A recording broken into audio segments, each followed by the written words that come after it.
as long as we make the show. We can be the best or we can be the worst. So we can be the best thing you ever heard.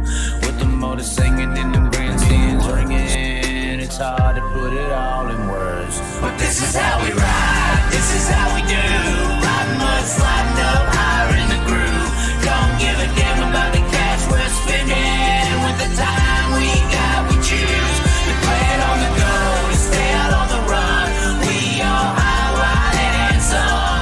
Ain't telling you what's right or wrong or what to choose. Hey, but this is how we do. This is how we do.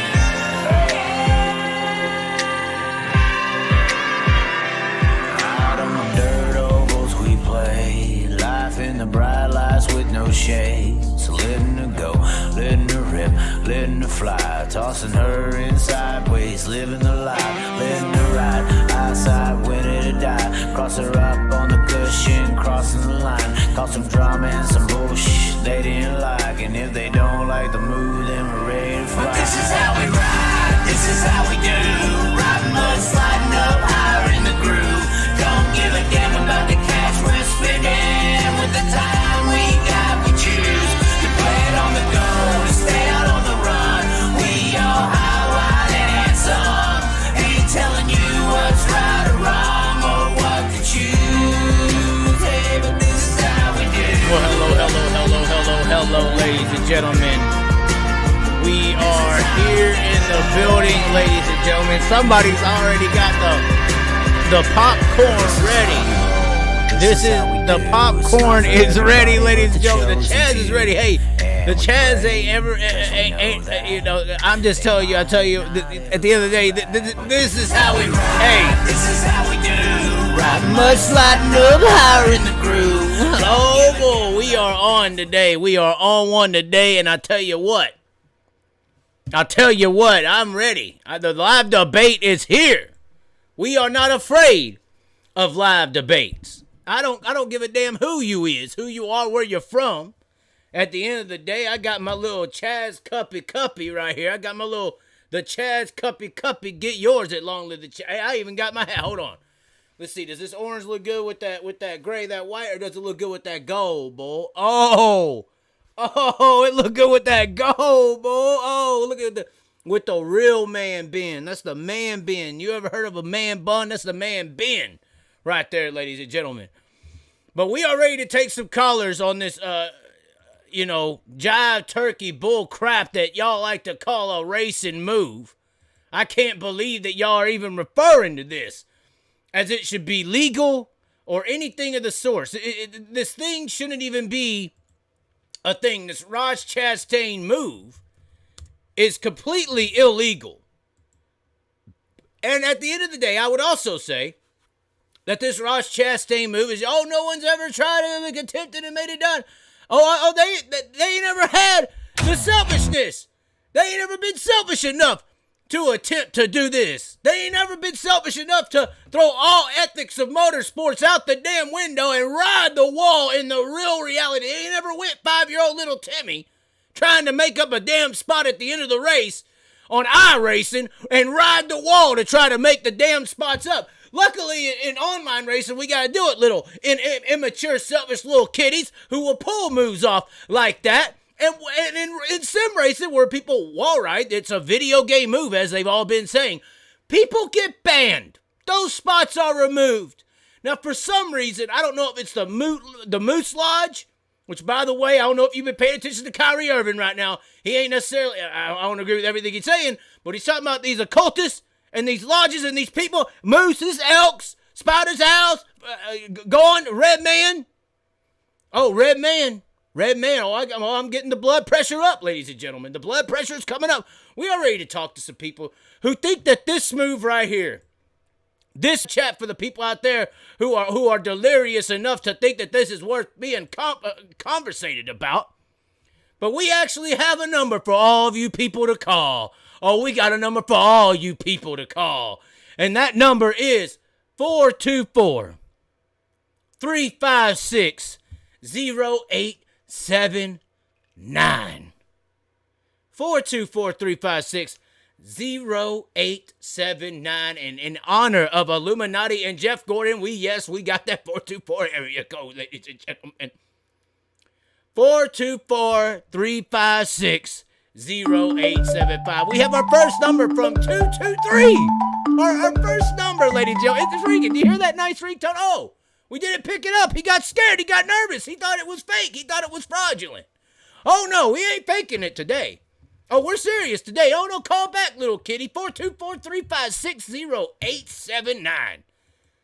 Mr. 223 area code. Oh, I know who you are. Oh, we know who you are. 223-322 Skulls and Bones Illuminati. Oh, yeah, we know. Go ahead, call me back. Come on. If you want to find me goes my ass. We had a missed call. Hold on. Let's see if the missed call. Let's see if we can call him back. Can we call Mr. 223 back? Let's see if we can get Mr. 223 to answer the phone call today. Let's see. Hello? Hello. We received a number from this, or a call from this number. Hello? Yes, you did. Hello, old friend. How are you doing there, sir? Oh, I'm doing pretty good. So, Ross Chastain, huh? I mean, what do you mean, Ross Chastain? Interesting move. Interesting view. You think it's, what? You think it's illegal? You think it's wrong? I think it's completely wrong. The wall is a crutch. It's completely stupid.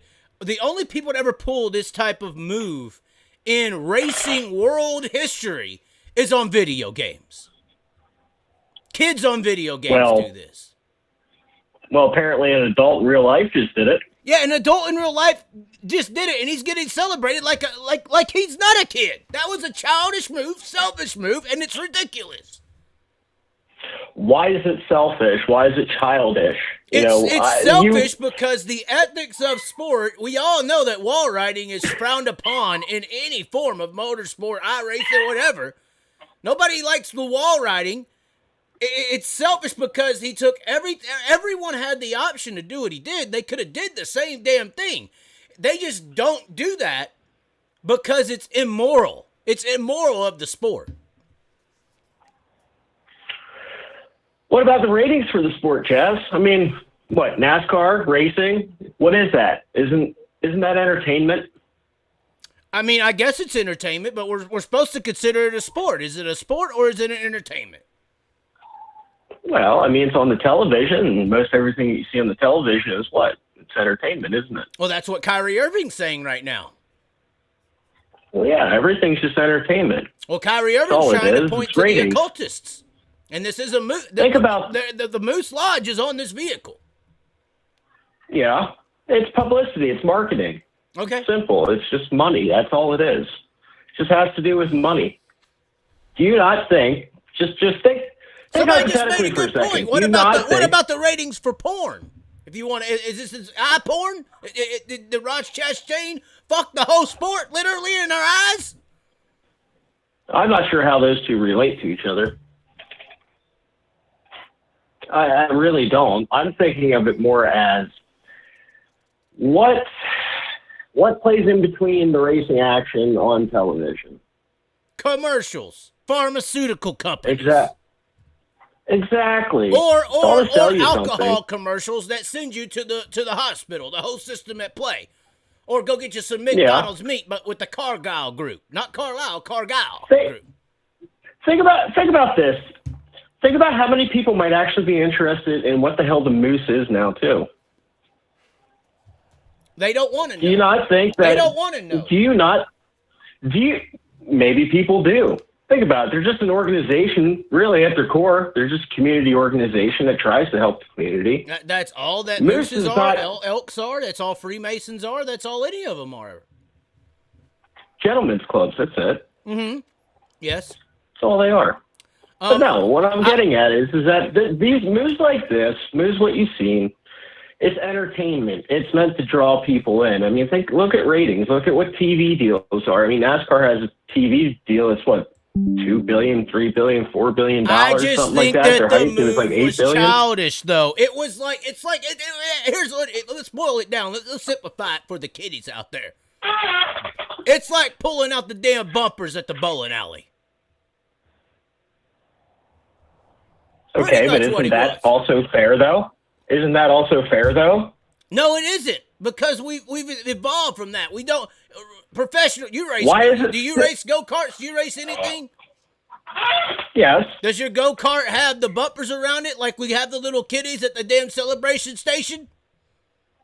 Well, I mean, technically they do. Because yes. you grew up. Yeah.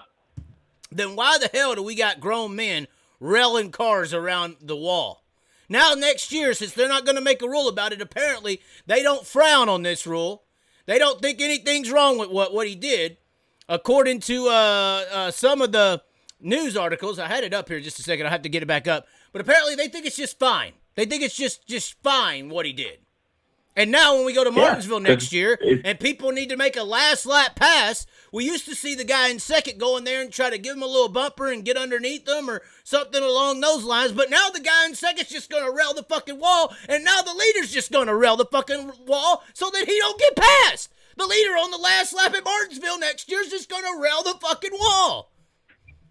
How many race cars do you think these people can go through? Yeah, no, I understand what the problem is. What I'm saying is you got to look at it from a different perspective. It's an entertainment thing.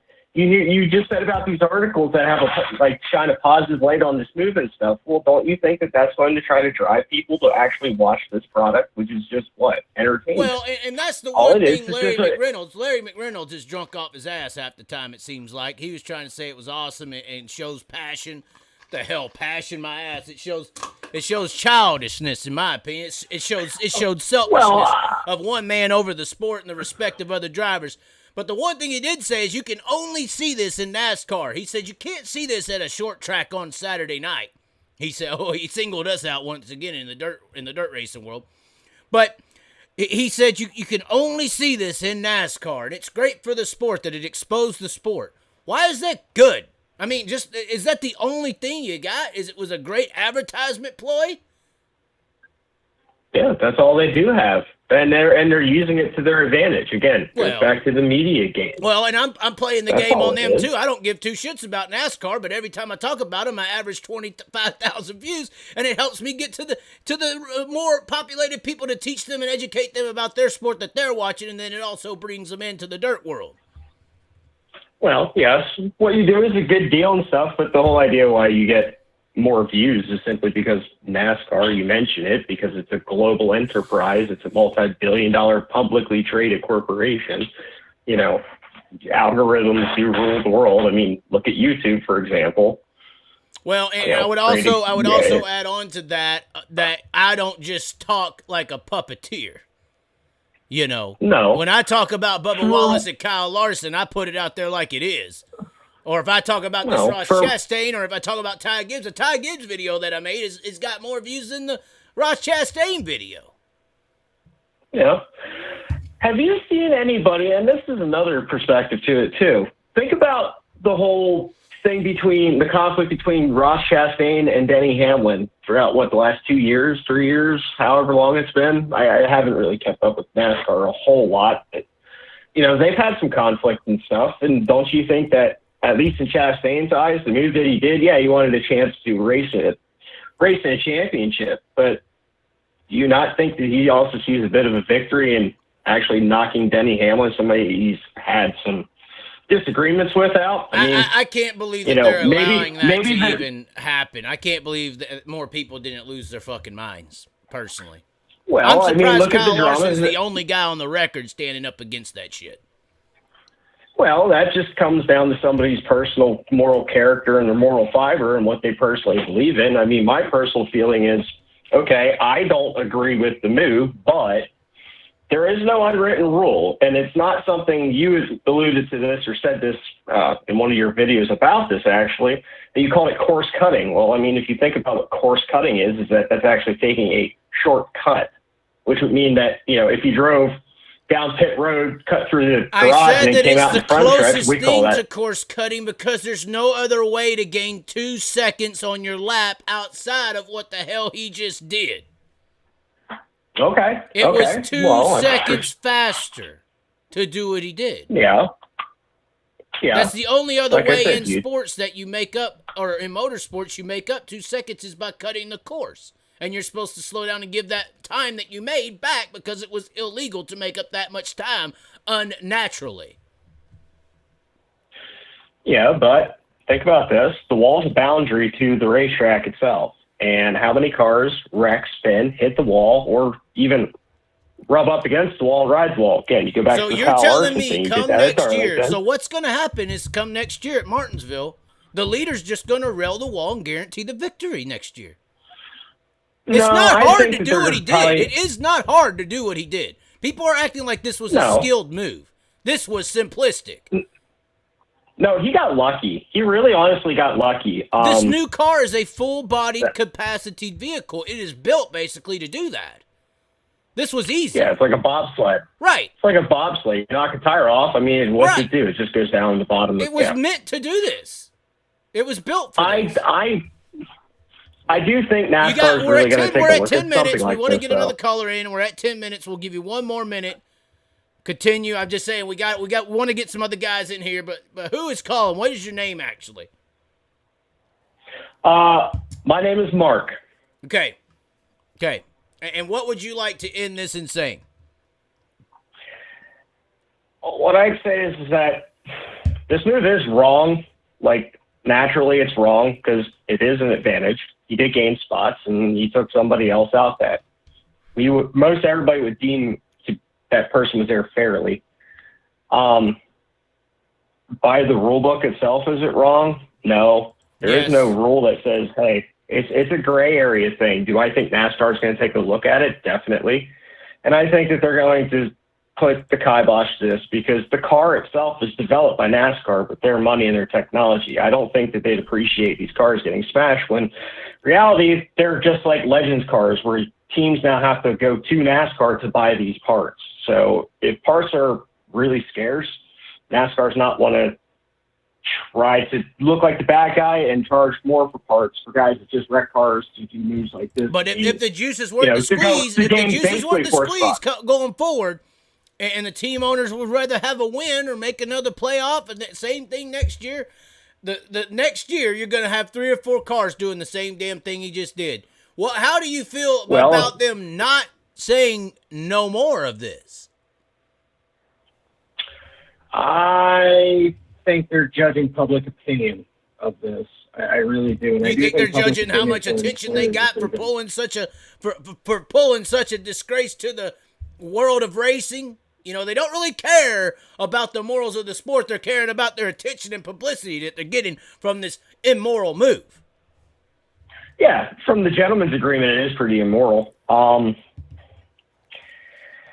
This is a good question. I'm not sure.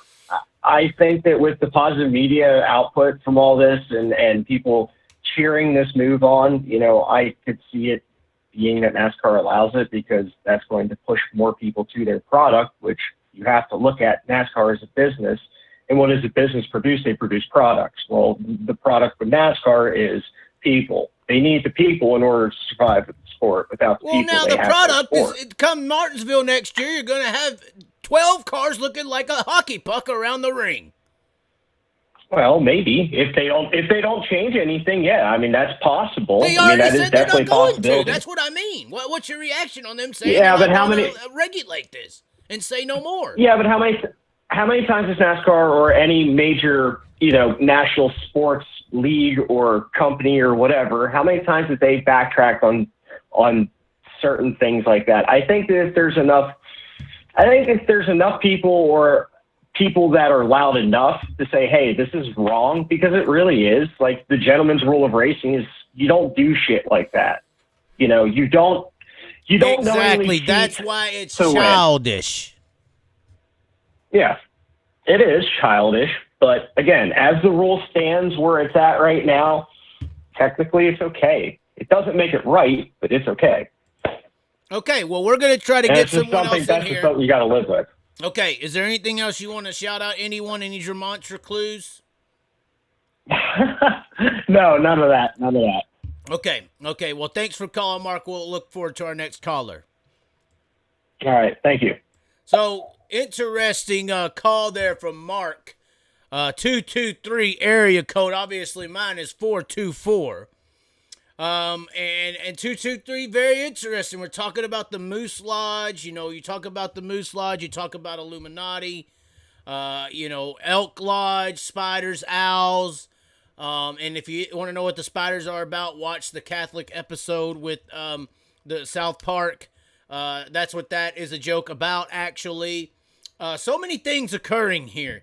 Once again, the number is 424-356-0879. We are talking about this horrendous, this disrespectful, childish, selfish move by Ross Chastain at the end of the Martinsville Speedway event that should have never taken place. And for some reason, NASCAR is not regulating these types of moves going forward. So next year, yeah, I made the reference there with the caller, Mark there. I made the reference. Next year at Martinsville, you're basically going to see a hockey puck around the rink. You ever seen a hockey game? I ain't watched too much of the damn shit. A bunch of white guys, you know it ain't that good of a sport. They hit the hockey puck around the back of the goal, and it just slings around the wall and goes around to the other side, to the other teammate. So you're going to have the damn leader next year at Martinsville. If he's in the chase, he's just going to sling, there's going to be 12 fucking cars going around the damn wall at Martinsville next year to help to make sure that they don't get past. If those guys would have knew, if Denny Hamlin, if every 5 car, he passed 5 cars, made up 2 seconds.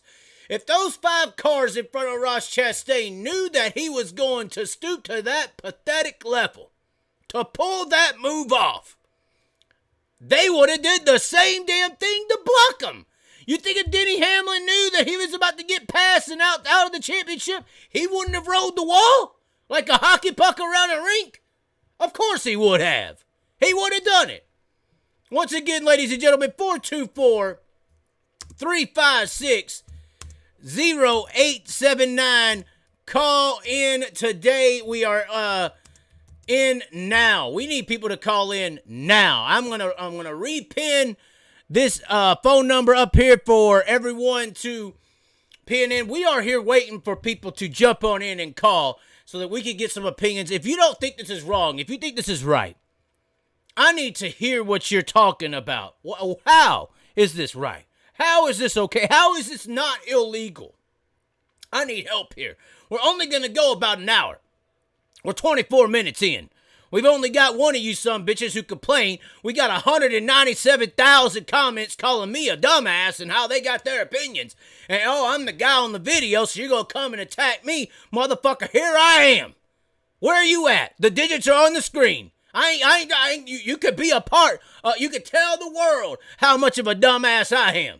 But what I think is just like Ross Chastain, you are a few watermelons short of a full motherfucking harvest, bitch. Where are you at? This guy is a real dipshit. We are looking for somebody to call number 424-356-0879. 424-356-0879. That's how you get into the call in here today. And really, there's a bunch of things. We talked about the Ty Gibbs video, or I talked about the Ty Gibbs situation. I mean, Ty Gibbs is a little punk-ass bitch. He's a punk. He shouldn't even be in NASCAR. He's only there because of nepotism and monarchy. Monarchies are taking over the racing world, especially in NASCAR. You have your Childress, your Gibbs, your families who are controlling the entire situation. It's just pretty sad. Hold on, we got somebody trying to text today. Hold on just a second. I'm still waiting. The phone lines are open. Everybody's scared. Everybody is so scared to give an opinion. Give it a thought. You could call in here and call me a dumbass. I ain't going to hang up on you. Let's hear why you think that I'm a dumbass. I'm waiting for it. This is what we are waiting to hear, waiting to see. We're waiting for you to come on in here. I ain't going to hang up on you. You scared I'm going to hang up on you because you're going to call me a dumbass on my show? I don't give a damn. I ain't scared of your ass. Ty is God. Somebody says, I think Ty is God. Well, he might be. You know, they are raising him like the chosen one. Oh, we have our next incoming phone call, ladies and gentlemen. Hello, ladies and gentlemen. We are answering the phone call today. Hello, who is this? Area code 920. Well. It's Spike. Fast Racing. Spike Fast Racing has called. The juice is in, ladies and gentlemen. The juice is in. You know, the fact of the matter is, this is a one and done. You would never be able to recreate this again. They are apparently going to let it happen. There's no way that this was a 1 in a million chance. Any other guy tried that, they are going to they're going to wreck. They're not going to get that. He lucked out. This was just pure luck. How's it look? How's it look? You're this not is stupid easy. What he did is easy. There's no skill involved. You're not going to be able to recreate that. You sure as hell ain't going to be able to do it for a full lap. Well, I think that what you're going to have is a bunch of people doing it next year on the last lap just to make sure they don't get passed by some dumbass selfish little kid doing it himself. Well, let me ask you this. At Daytona and Talladega on the final lap, the final, however many 100 yards, they're drafting and a guy just does a slingshot move and not comparable. Just goes and then goes for gold. Is that illegal? Not comparable at all. When the guy goes flipping up into the wall, I mean, it's just you're trying, man. You're going for the gold. The reason this is only really able to work at Martinsville is because of how much the cars have to slow down in the corner to make the corner. It's tight little corners with no banking.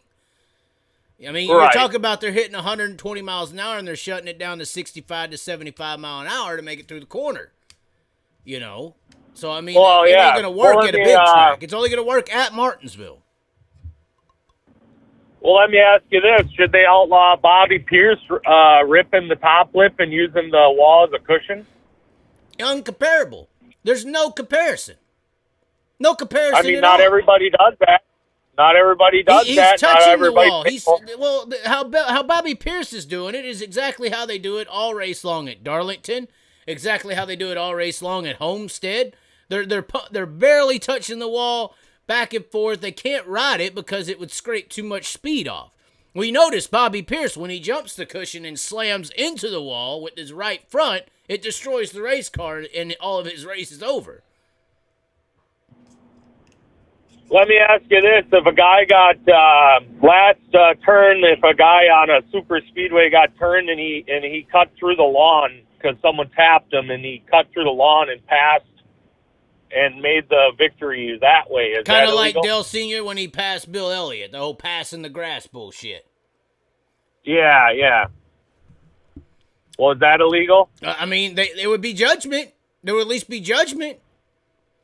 All I'm saying is that if a guy makes up 2 seconds on the field, there's usually question as to how that was happening. How did that occur? That's why I related it to course cutting. Because that's the only other situation where a guy can make up 2 seconds on everyone else. Right, but it only lasted for one turn, really. I mean, he would have not been able to do that for a lap, for multiple laps, nothing. Right, that's why a one and done. Go ahead.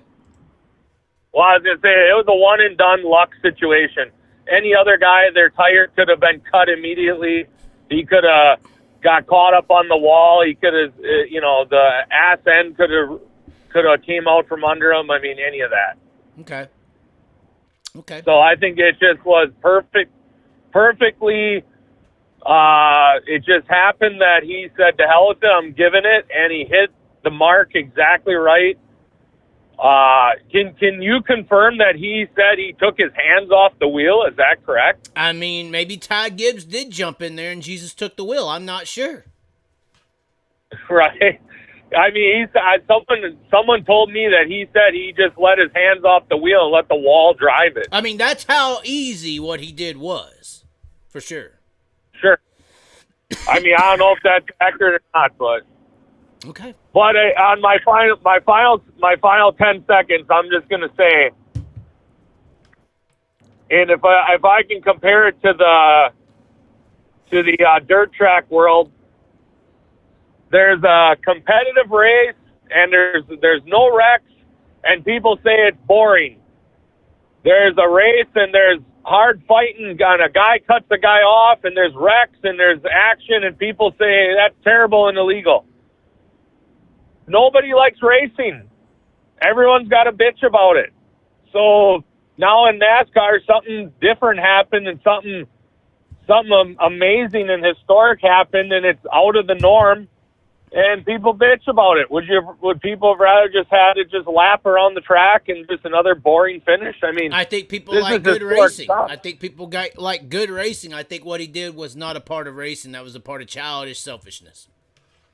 I think that was the greatest thing and could go down as top 5 greatest things in the history of NASCAR. To know that could possibly rank ahead of, say, Jeff Gordon passing Ricky Rudd at Michigan, or Ricky Craven and Kurt Busch to the line at Darlington, or any of these other great NASCAR moments, is pathetic and disgusting. And is a spit in the face to actual racing. That's what I think. Ross Chastain, Illuminati. He does have the Moose Lodge on his vehicles every time he makes news. Denny they didn't want Denny in there. They don't want him in. He's a hater. He don't love NASCAR. I mean, something's he don't up with worship, that. He don't worship. Go ahead. He don't worship the devil. He don't worship the devil. So I don't know. I don't know. He drives for Jordan. Jordan and Illuminati have a lot of, just saying. Denny, Denny Hamlin, he's parading his children around. Child sacrifice. He's a sick son of a bitch. Really? Ross Chastain is going to be the poster child of NASCAR. That does seem to be what they actually do want. They do want Ross Chastain to be the face of NASCAR. They're definitely trying to make that a reality. I do see that as you know why? You know why? Because he's from Florida, and that's where Disney is, and Disney is not necessarily a part of the United States. And you know what? They don't want nothing to do with Bubba. They don't want nothing to do with Kyle. Quite frankly, they just want a purebred white boy. That's what they need. Wow. That's what you're saying here. You went that far with it. He's the Aaron Rodgers or Tom Brady. They don't want no Tua or Watson or any of that. That's going out there, but there are possible lines to be drawn. You could be it could be true. The Ross is going to be on Regis and Kelly, and he's going to be on all the news networks, and they're going to just parade him around because he is the purebred Southern Florida boy that came from Hard Knocks, and here he is. Okay. That's it. Are you sure? Illuminati. You're sure? Yeah. What's his number? Who? Chastain. I don't know. We're waiting for him to call. Ross Chastain is supposed to call very soon. No, his car number. He's number 1. Just like the White Hats. Wow. And he beat number 11. Yep, 111. 3 ones. What does that mean? What? 666. 3 is the number of death, right? I think 85 is. 5885 is a blood sacrifice. Migos. 187. What is 187? 16? 187 is homicide. Well, I know, but I'm trying to add it up. 16. Yes, it is. Tyler Bruning. Anyways, all right, we will let you go. We have a missed call. Someone else is trying to get in. We have a missed call. All right, thank you for calling in, Spike. All right, missed call. We are calling the missed call back. It's a 319 area code. If you're scared to call in, if you are just that scared, there is a super chat button option, and we will read all the super chats. We are trying to get us our next caller.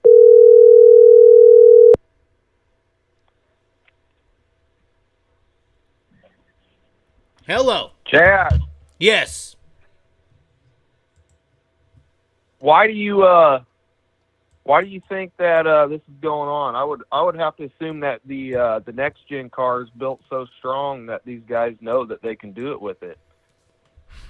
Well, that's what I made a point earlier, is how it's built so strong, it's almost like a bobsled. Just ride it around. Yeah, a couple years ago, if you went and did that, you'd have had the right front spindle laying on the racetrack. Oh, exactly. The whole right front would have fell apart, and it would have just collapsed into the wall, basically. But since it's built so solid, it just rode around the car, or rode around the. And we're seeing that with these drivers now. In this last year, look at the concussion protocol that's been going on. That is These very guys are getting true. their bells rung. These cars are built so strong now that he knew that he could do that and get away with it. Yeah, he knew that he could do that, but my issue is it was up to NASCAR and the stewards, the officials, the gods of NASCAR to deem if it was righteous or ill-righteous to pull that move. And that's where I think the problem lays, is not only did they not condone it, they didn't even place a rule to where you can't do it again. They're saying it's okay now. I did see where the vice president of NASCAR said they were going to review that rule in the off season.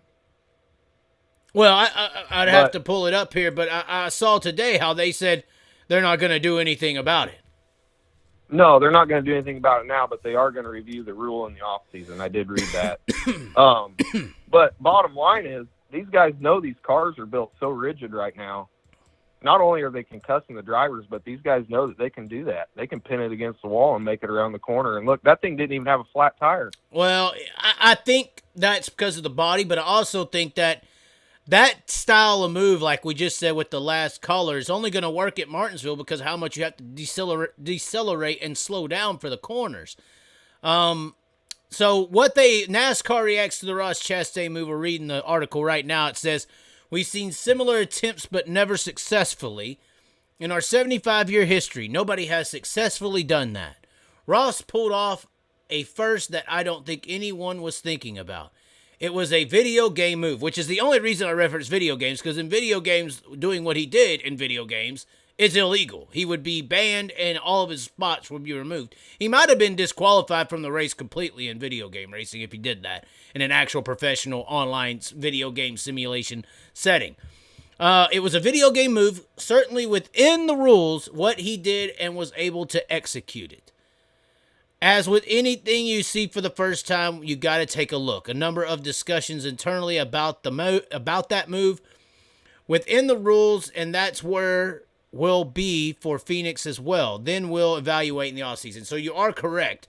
We recognize it's our job to make the call. If you make half the folks happy and half angry, you've usually hit the right tone.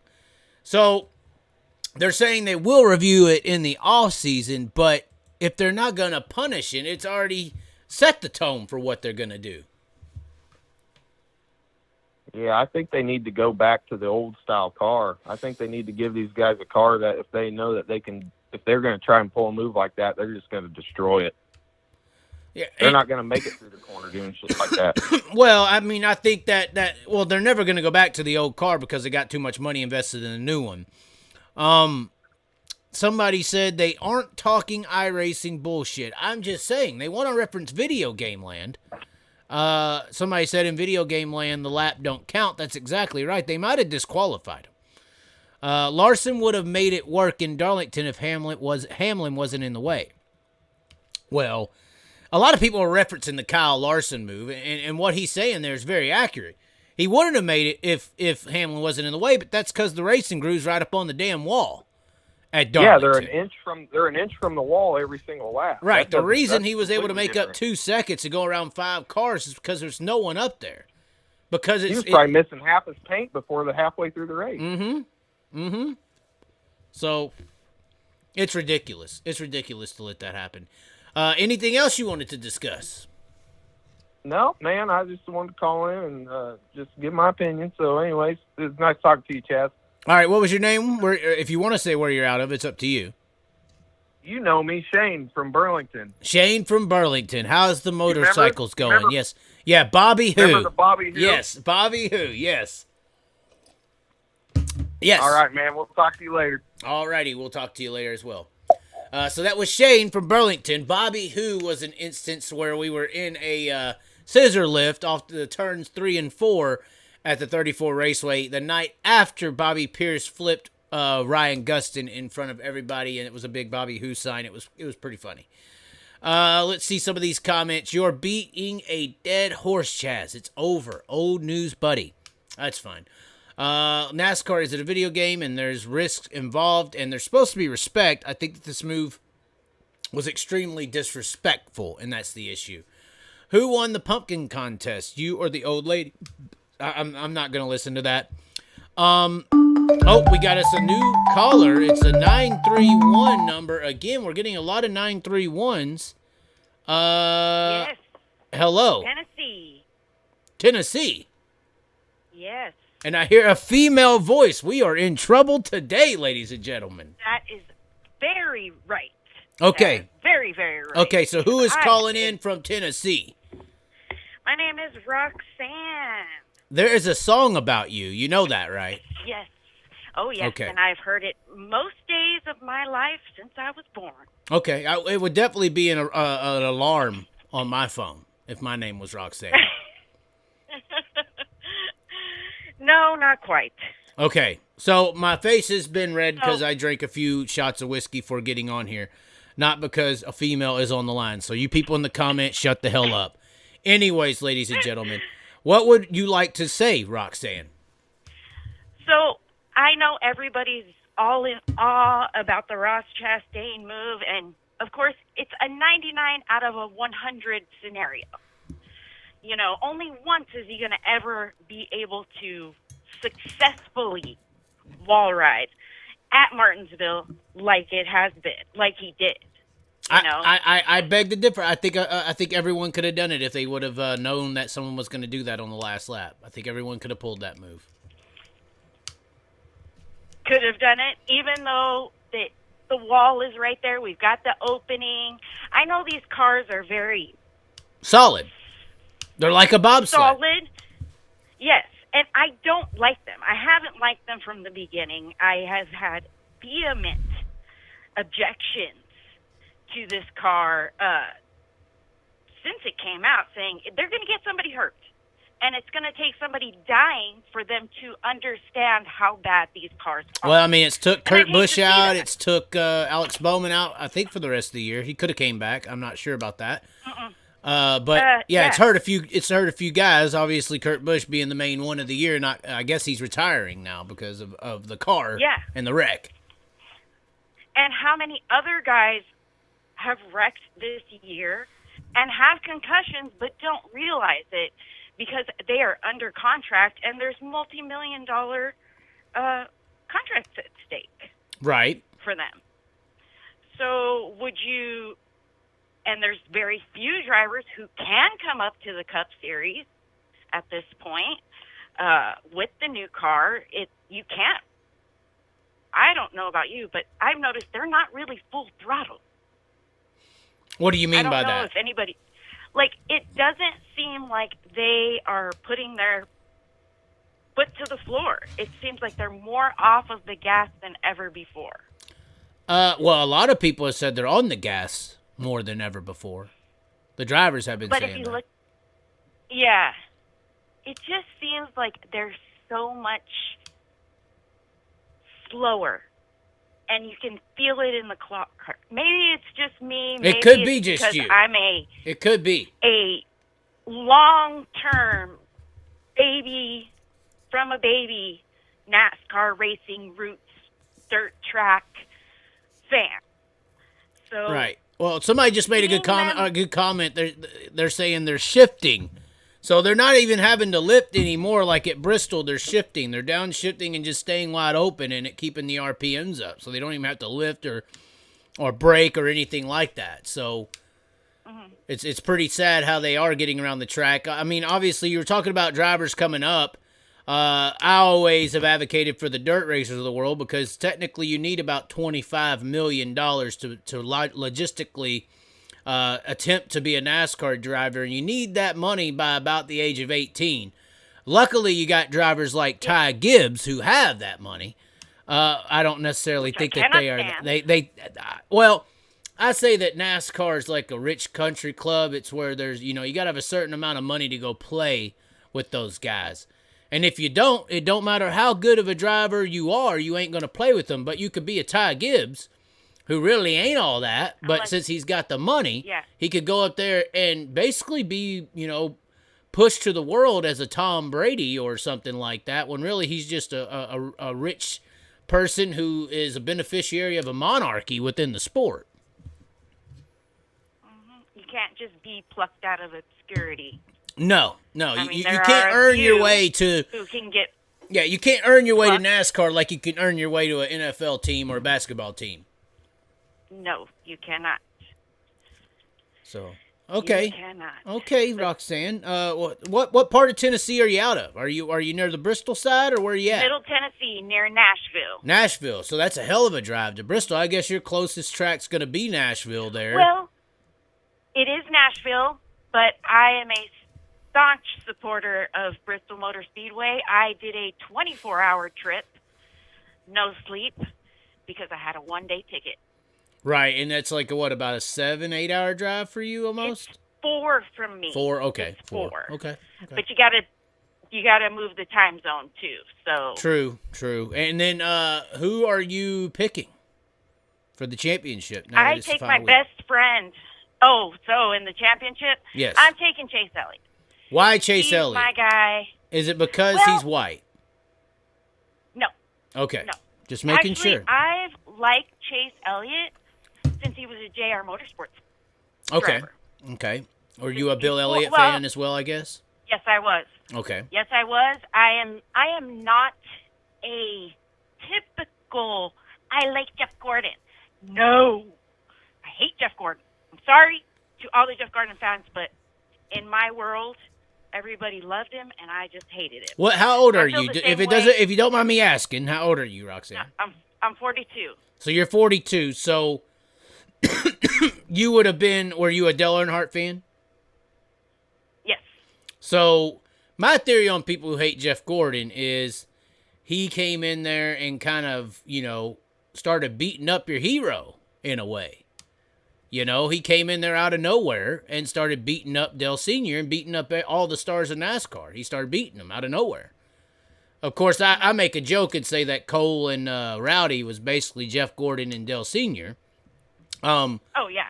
But, of course. well, the funny thing is that movie predated that battle by about 4 years. Somehow they knew it was coming. Yeah.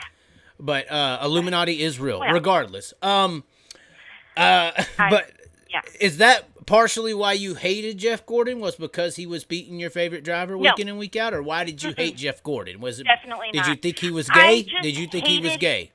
Yeah. I hated his pretty boy image. Okay. I hated the hair and his attitude and his glasses and his mustache and just the essence of Jeff Gordon was not me. I Well, was never well, the spawner over Jeff and Gordon. see, I wanted the rough guy, the brute. I wanted the brute. you wanted an alpha and he That was a was- beta. Yes. Okay, that makes a lot of sense. And growing up in a dirt track background, those guys are tough as nails. Right. They work all week and, come to the tracks on Fridays and Saturdays, spend every last dollar they have, to make themselves happy, make their kids happy, make their wives happy. Right. And Jeff Gordon was not that person. Well, the funny He was thing a- about Jeff Gordon is I'm a big fan of sprint car racing, in particular the dirt racing world. And you look at our icons in dirt racing, in the sprint car side versus the late model side are very different. The last big sprint car stars who drove sprint cars were prior to Jeff Gordon. Jeff Gordon and I would say Cotrickle kind of led a new surge of what the sprint car icon was. Prior to Jeff Gordon, it was Steve Kinser, Sammy Swindell, somebody like that. Swindell, obviously from Tennessee. But after him, if you look at the stars of sprint car racing, they've been basically Cotrickles. Sprint car drivers who go to NASCAR, and that's the stars. And you see that in Jeff Gordon, Tony Stewart, Casey Kane, and now Kyle Larson. Whereas the late model stars never had that switch. So Jeff Gordon was somewhat of the representative of what sprint car drivers have been wanting to be for 30 years now. Really changed the sprint car racing industry. And it's funny you make the pretty boy image, because when you think of a Steve Kinser or Sammy Swindell, these are rough guys. I mean, Steve Kinser was a high school wrestling champion. But you look at it since then, a lot of the sprint car industry has turned into these, Kyle Larson, little skinny, preppy, Vans shoes and skinny jeans. Where the late models, Jonathan Davenport and all that, they're 6'5" UFC fighters. They haven't ever changed their image. Yep. So it's pretty interesting. And you draw that comparison. That's part of my old school growing up.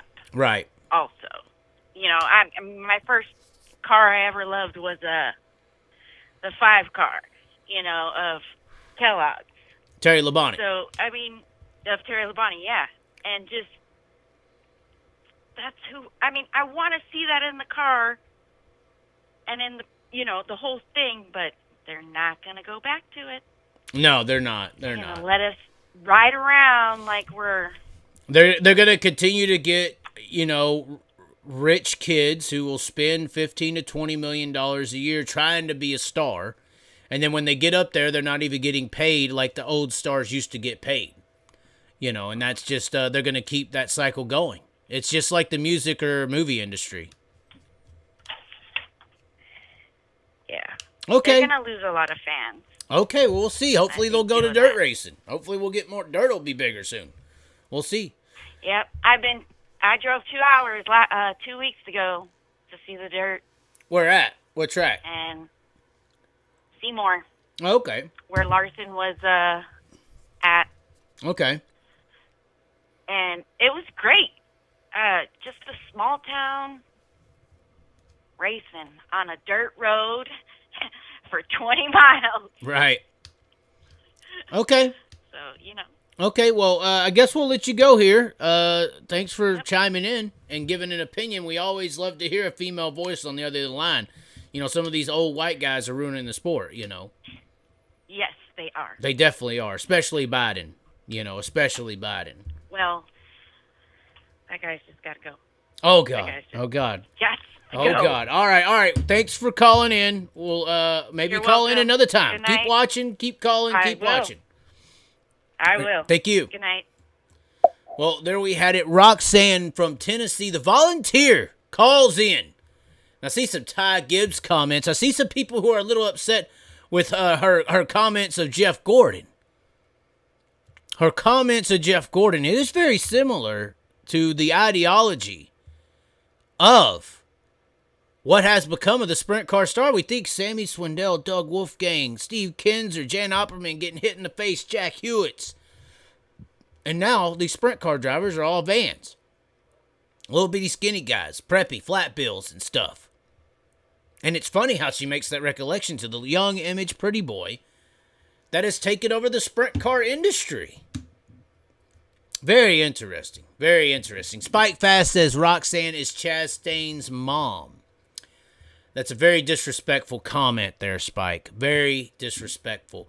John Hegarty says, I saw Jeff Gordon coming up. I didn't like him because he had no respect for where he came from. Only what it could do for him. And I think that Jeff Gordon set up the fandom for Tony Stewart. I think Everyone loved Tony Stewart because he acknowledged dirt racing and Jeff Gordon ignored it. And I think that's what built Tony Stewart's fan base hugely.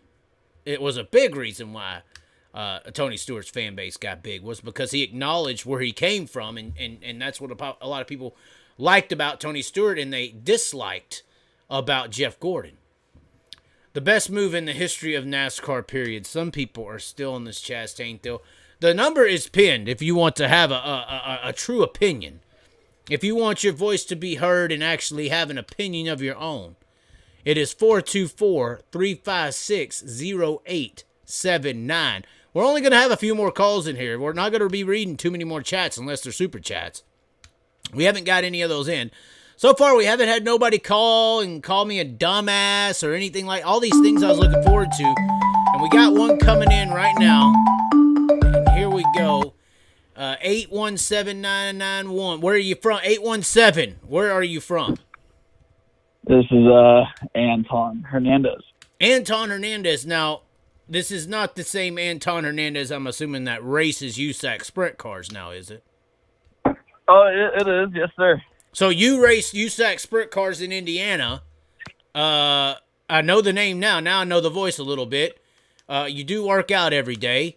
But what I want to hear from you is what's your opinion on this Chastain situation? All right. So, big controversy, you know. It's such a big deal right now. But honestly, like, God honest truth. Thing about Chastain, it was cool. Never been done before, you know. Like, it's something we've never because seen. Because nobody's been childish and selfish enough to do such a fucking thing. Yeah, so basically, like, it was something no one's ever done because, like, if you look at it, there's, like, a common courtesy, right? Right, there's a respect level. Yes. Everyone knows the outcome of doing what he did. Right.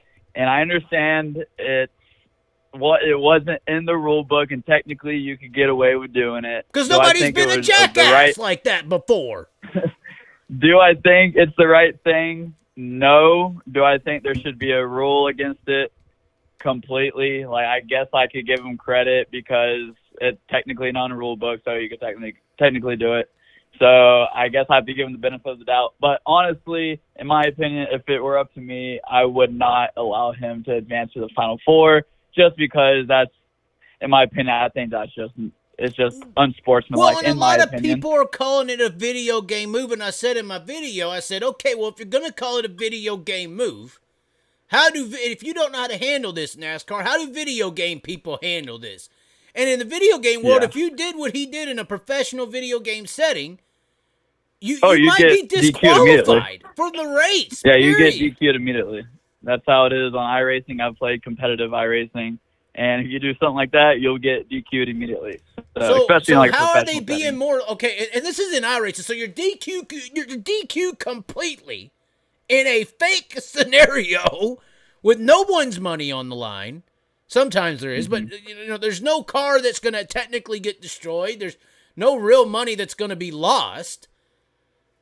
They DQ you in the fake world where it's all fake, but in the real world we celebrate it and say it's cool and it's okay. And so, well, the thing is, NASCAR is catering to the average race fan who likes to see fights and like to see that type of stuff. So I honestly feel like as a hardcore racer, someone who does this damn near for a living, if that were to happen to me, I wouldn't be happy about that. You know, like I would assume Denny Hamlin's not too happy with what happened. I'm not really a huge fan of Denny, but like if I was in his shoes, I'd be like, hey, no, I would possibly protest maybe. I don't know. But I honestly, like in the moment when it first happened, I was like, man, that was badass. That was pretty cool. But then I got to thinking about it, and I was like, man, that should have happened. You know, well, and that's the crazy thing. Why is it, and I can't believe I'm saying this, why is it Kyle Larson, the real driver that I'm publicly seeing actually take a stance against this? I saw so many real drivers on Facebook and the social medias saying that this is cool and great and grand. I can't believe what I'm seeing. I don't agree with it at all. Like I don't. And it's funny. Like I honestly expected more people to be like Like, I understand what he did with the thing, but this shouldn't be happening. But people are like, "Oh man, this is awesome! It should happen. There should be no rule against it." I'm like, so next Martinsville race, everyone's just going to ride the wall in the last lap. Right. If they don't change the rule, if those 5 cars, and I equated it to course cutting, because there's no other way in the world of regular sports, motorsports in the real world, that anyone's made up 2 seconds on the field in one lap without course cutting. And that's illegal. You have to stop and give your 2 seconds back. It's just a commonsensical thing, you know. Like, if you're thinking logically, you'll know if you do that, you're obviously going to gain an advantage, which should not be a thing. It just should not be a thing. If you get that much of an advantage, your advantage should be taken away.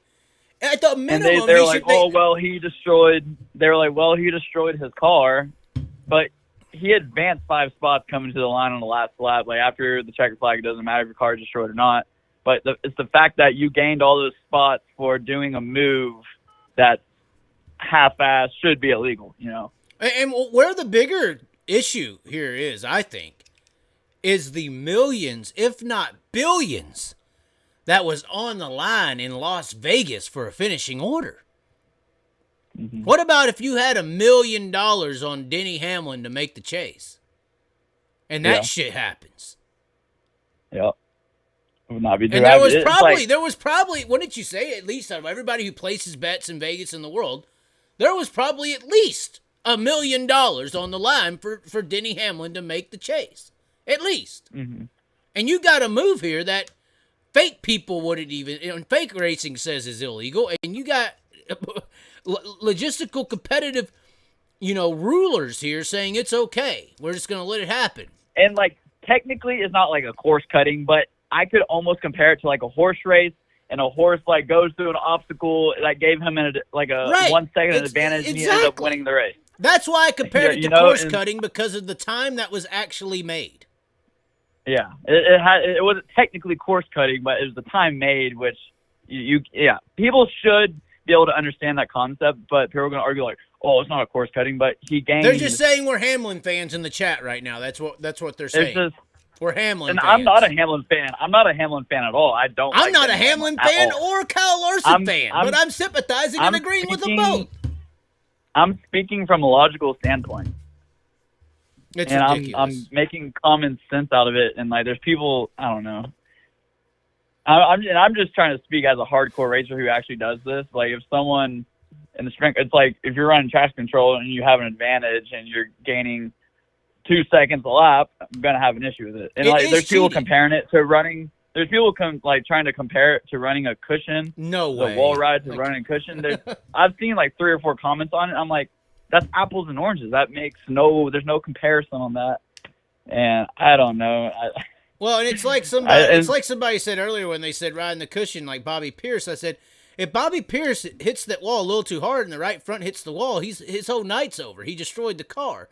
They say the same with Macri at Port Royal. He's not riding the wall. He's tapping off of it, bumping off of it, just like the NASCAR people do at Darlington and Homestead. It's completely different. And it's honestly, it's not really intentional thing. You don't want to just go and hit the wall every lap, because eventually your right rear will probably go down. No one doing this from experience. I hit the wall at Kokomo a couple weeks ago, and my Jacobs ladder broke. So you don't want to hit the wall. Right. That's not a goal to hit the wall, and it's it does happen, but you don't mean to do it. But when you deliberately... Well, and it's usually up near the racing groove. No one's up there blocking him from exactly coming, because it's not the especially racing at groove. Martinsville. That's just no one's on the top at Martinsville, and then someone tried to compare it to rubber. That rubber's an unfair advantage, be like wall riding. I was like, that's not even. There's no even comparison to this. And it's where's the logic? Come on, it's really not that hard to grasp, in my opinion. I'm not trying to be rude or call anyone out, but it is what it is. That's just how I see it, and that's how most people should see it, in my opinion. Okay. But I don't know. I get, but NASCAR is catering to the fan base of people who like to see degeneracy, in my opinion. Oh, hit them with that big word. Why don't you explain to them what that means? It's just doing unnecessary things that shouldn't be okay, but is led to be okay because entertainment purposes, and that's and NASCAR is trying to become entertaining again. And like I was in a debate with somebody, and they're like, "Oh, that's why NASCAR went to shit because of people like you." It's like, no, this is a very professional, top of the line sport, and like you're doing stuff like this, like it's not a good look. Like when Kyle Larson said that, he was 100% correct. Like it's not a great look. Right. Well, and because there's tons of sponsors, there's tons of like owners and people who bet on the Rays who that was a downside to them to something that shouldn't even have happened. And I'm sure that there's things with drivers and teams with their sponsors, like similar to like a quarterback or a defensive end, where if you get so many sacks, you get this bonus. I'm sure there was a bonus if Denny Hamlin makes the chase, you know? Yeah. I mean, there was contractual agreements that were on the line there, big money on the line. I mean, and you're right. It's sad that that's what they're coming to, but it definitely helps my mantra when I sit back and say they're just a bunch of rich kids out there playing go-karts. Now they're in bumper carts and shit. You know, it's definitely giving more credibility to anybody who actually likes the authenticity of competitive motorsports to anything else but them. It just blows my mind that we're the minority. That is crazy. You know, that black magic from the Moose Lodge occultist. I'm telling you. It's occultism. This is a black magic trick. So, what is your opinion on the Ty Gibbs situation? Oh, with the little spin-out deal? Mm-hmm. Honestly... Well, how about this? Instead of the Ty Gibbs situation on the spin-out deal, how do you feel about somebody of Ty Gibbs' age? Because you obviously, I guess, were a racer at his age. And just as accomplished, how does it feel to be just as accomplished as somebody but lack, you know, a monarchy-based last name and about $20 million to be doing the same thing as him if you had the same opportunities? I mean, you know, like obviously if I was in his position, I would be doing the same thing. I would be taking the opportunities as presented. But unfortunately, that's just not the case. So I have to work in different ways to try to strive to be to that point, which makes it a lot more difficult. But, I mean, he's just born with that deal, and like there's nothing I could complain about all day long, but it's not going to change, you know. I've kind of already accepted that. Like I'm 24 years old, I've been trying to do this for a living now for 6 years, and I'm doing decent, you know. I'm not really to the point where I want to be, but I mean, it is what it is. I mean, he's going to have his success in his way, and I'm going to have mine in mine. I mean, it's pretty nice to be 18 kicking Kyle Busch out of a ride just because your grandpappy owns for sure. the car. Like, a lot of people hate Ty Gibbs, but he's actually a really good driver. People hate him because he comes from like daddy's money, which I understand because like I grew up around that, and like I guess it comes from a little bit of jealousy. But I mean, it is what it is. It's just the real world, and there's nothing you can do about it. But he is a good driver. The thing he did at Martinsville. I feel like it was a heat of the moment deal. He was trying to win. He got a little hot, and he got into him. Like I was listening to the post conference, and he said he didn't mean to. But he also said he was Jesus. Now we both have something in common now. yeah. I didn't hear that, but that's funny. He did. Did you hear him say he is Jesus? No. I didn't yeah, hear he said because when all the people were booing him and everything after what happened, he said, you know, the same thing happened to Jesus. You know, he has to go through all this stuff to rise above. Okay. He was trying to say that all the torment and hatred that he was getting, he referenced his scriptures on Jesus had to go through the same hatred to get to where he is. Well, whatever floats his boat, I guess. But, I mean, yeah, he's a good shoe. He's just, he's a little arrogant, but, I mean, he's a good driver. Okay, well, where is your next race at? Where are you going to be? The Dome? Well, Dome doesn't race midgets anymore. Oh, they canceled. So, okay. Yeah, so I think we may have an outlaw kart race or two before the shootout, and then I'll run the shootout at Chili Bowl, and then we might go to Florida with the Bennick Enterprises top Abe Roofing car. I'm surprised you ain't trying to kiss ass enough to get into a late model. I'm surprised. That's where the money's at. Yeah, but I mean, I don't have $500,000 to throw at it. So. Oh, come on. You're in Indiana. There's late models there. There is late models there. There is, but the thing is, sprint car driver with no money. I got a little bit of talent, but it's like, it's a hard game. People don't understand. It's really tough to just be like, hey, here I am, put me in a car. So we have 2 comments here that's interesting. 3, I'm going to say. Chastain's, I think this is about where we're at, ladies and gentlemen. Chastain's move looked cool and all, but as a racing fan, I think it was a cheap move and should have been penalized. That's a good way to put it. Yeah, that's exactly what happened. Young Omerta said Ty is the white Michael Jordan. And then Spike Fast Racing, you may be able to comment on this, Anton. Spike Fast says that USAC equals boy band racing. First super chat of the night, by the way. But he says USAC equals boy band racing. I've equated USAC to a big a sex cult myself, jokingly. But is USAC a boy band racing? Honestly, I mean, I don't try to involve myself too much with like the groupie. Like there's but that like clip that scenario, the sex cult, you know. I'm gonna be for real. It's a little cliquey, and it's like sorority fratish type of deal. And I just try to stay away from it. I kind of do my own deal, but I just have to focus on what I have to do to try to make myself successful. And I have a few friends, but it's just I don't kiss anyone's ass. You know, I try to do what I do what I feel is necessary to be successful. But yeah, no, I try to stay away from it. I mean, there's a lot of.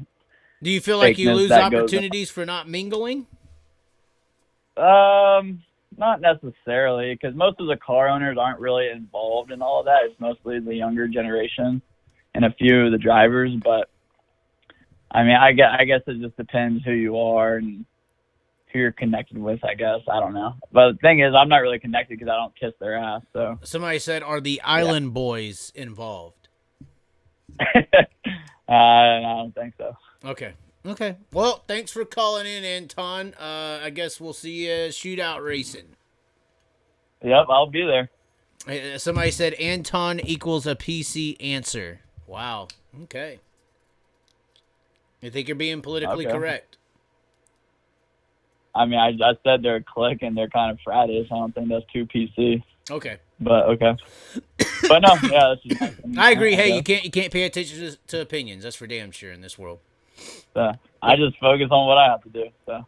Alrighty. Well, thanks for calling in, and hopefully we'll talk to you later down the line. Yes, sir. Talk to you later, Chaz. Bye. Okay, so somebody asked, am I going to Charlotte? No, but I am going to Las Vegas for the Duel in the Desert. I am going to Vegas. Ross made a way cleaner move than Ty. NASCAR has no right to penalize him. They should have penalized both of them. Ty, according to Bubba Wallace, as my video said, should have been suspended for 1 race for intentionally wrecking a car, and Ross Chastain should have had at least those 5 spots removed, and that last half lap disqualified. Once again, we are waiting for our final caller. We are on the hour 15 mark. Going to keep this going to about 10:15. I want to thank the super chat from Spike Fast Racing for the $9.99, the 666 for the USAC boy band. We have a caller. The 405 is calling in. This is the 405, Oklahoma City, I do believe. Hello, who is the caller? This is Tate. Tate. Andrew Tate? Yep. No, not Andrew Tate. Damn. This is Tate from Oklahoma City. Okay, so Tate from Oklahoma City, what's happening? All right, so I have my opinion on the Ross Chastain move. Okay, what is it? I think, in my opinion, I think NASCAR needs more of that type of stuff. Now, when you say that type of stuff, what do you exactly mean? More moves like what he did. I feel like it was super exciting to watch. It was different, and I just feel like like when you watch a dirt race and you watch all the sliders and everything, it's super exciting, and it can be dirty, but I feel like NASCAR needs more of that, more exciting moves. Basically, I think what he would have, if that was on another racetrack to even get close to that, you would have just have to drove in there and just door banged off of somebody. There was no other way to recreate that except at Martinsville. Well, like the way I see it is like you watch these late model races and like you look at Tyler Erb throwing a slider on somebody and he knocks or, runs their nose over. Right. That's a dirty move. Dirty. He gets dirty, yeah. It's a and dirty move. He's not. Sometimes he's not celebrated for that because it's deemed as dirty officially. Yeah, it's a dirty move. There's no doubt, but it's exciting, and it's what keeps people coming back. Well, I think fortunately for dirt and unfortunately for NASCAR, you can replicate Tyler Erb throwing a dirty slider, almost every single weekend. You can't really replicate what Ross Chastain just did. You can't do what he just did at Phoenix. No, I'm just saying, the only place you're going to be able to get away or do that type of move is at Martinsville. You're not going to be able to do that at any other racetrack in the world, really. Maybe the LA Coliseum, if they did it there, it's possible, Yeah, I mean, maybe they could do it at a different NASCAR track. I don't watch a whole lot of NASCAR because it's boring. But right. Did you even watch this race or did you see the highlights? No, I saw the highlights. Right. Well, apparently, that's what a lot of people who was there in person saying is they were there the whole race and it was boring. They're falling asleep and then that happens and it blows the roof off. So apparently the entire race sucked. I feel like, and another thing is like, I just don't see why they should make that illegal. I mean, you can't do that every lap, and you can only do it on the last lap in a certain situation. And right. Like, so then next year you're going to have everybody who don't want to get passed or needs to pass just go up there and do it. It's going to look like a hockey puck on an ice rink. Well, I mean, that's what you would do if you were throwing a slider. Well, on the last lap. Not to that degree. Not to that degree. I don't know. Like I said, I just feel like it makes it more exciting. It makes it more interesting to watch, because you never know. It's like watching a dirt race. You never know when somebody's going to throw a slider or, it gets really exciting at the very end of the race when people are going for it. Right. And I think that's the advantage that dirt racing has is you could go for it all the time. Whereas this situation, I just don't think that, and like somebody just said, that's apples to oranges in a way. You can replicate slide jobs every single lap. You can't replicate what he just did every single lap. What about the Ty Gibbs situation? Did you get to see that? Yeah, I did see that. I agree with Anton there. I feel like, he just got in a little hot and, racing for the win and dumped the guy. So, I mean, I don't think it was like on purpose or anything like that. I just think it was a racing deal. And so, let's see if we can get you some other opinions. How'd you feel about the Bubba Wallace Kyle Larson situation at Vegas? I don't know. I kind of feel like everybody else. I feel like it was a dirty move. It was dangerous, and I feel like he also should have got penalized more. Well, how do you feel about him whooping Kyle Larson's ass, though? In front of everybody. Kyle Larson's a small guy, so. But he literally whooped Kyle Larson's ass in front of the world. Yeah, there's not much Kyle can do about that. Kyle Larson's ass. I thought he was gonna wacha his ass or something, Yeah. He's got those. Yeah, he's got the ability. It's all. I'm just joking a little bit, but it looked like he was gonna. Sorry, we're re-upping on the drink here. The Maker's Mark. We're pulling up a little drinky drink right here, but it looked like he kind of refrained because he knew if he touches Bubba Wallace and what he represents, that he could be getting into a little bit more trouble. Than just if he whoops Bubba Wallace's ass, we got a whole nother situation on our hands. Yeah, I definitely see what you're saying. I don't think there's anything Larson could have done in that situation that would have been right, had he retaliated. Okay. So what racing are you usually into? Obviously, Oklahoma City's a very, I want to say desolate spot, for racing ever since y'all lost the state fairgrounds. I don't know how old you are there, but state fairgrounds used to be a big deal there. And then I guess I-44 is kind of known for the Harley White situation and kind of raising Chris Bell and everybody from that area. I mean, technically you do have a hometown guy racing for the NASCAR championship in Christopher Bell. Yeah. He did win the race. We're not even talking about who won the damn race, which was Chris Bell from Oklahoma there. Oklahoma, of course, the home of the Freemason Lodge of America. But how's your thoughts and feelings on the situation of racing in Oklahoma City, and then Chris Bell, obviously a hometown guy that raced for the championship? Yeah, I think that's really cool. I mean, like I said, I don't keep up with NASCAR all too much, but I think it's pretty cool that we have somebody from around here that is racing at that level and is able to do well. So. And then what do you usually what's your dirt racing fix there for Oklahoma? There's just not a lot of it. Yeah, I race IMCA modifieds. Okay. So I guess you ventured down to Ardmore and Red Dirt and what's the track situations around there now? Outlaw, I guess New Tulsa Speedway. Yeah, we've got. I normally race at Ardmore, Southern Oklahoma Speedway, and then it's a really good racetrack. Yeah, we've got Meeker. Yeah. Yeah, we've got Meeker, Red Dirt, and Lawton. Okay. Red Dirt. Yeah. Which Meeker is Red Dirt.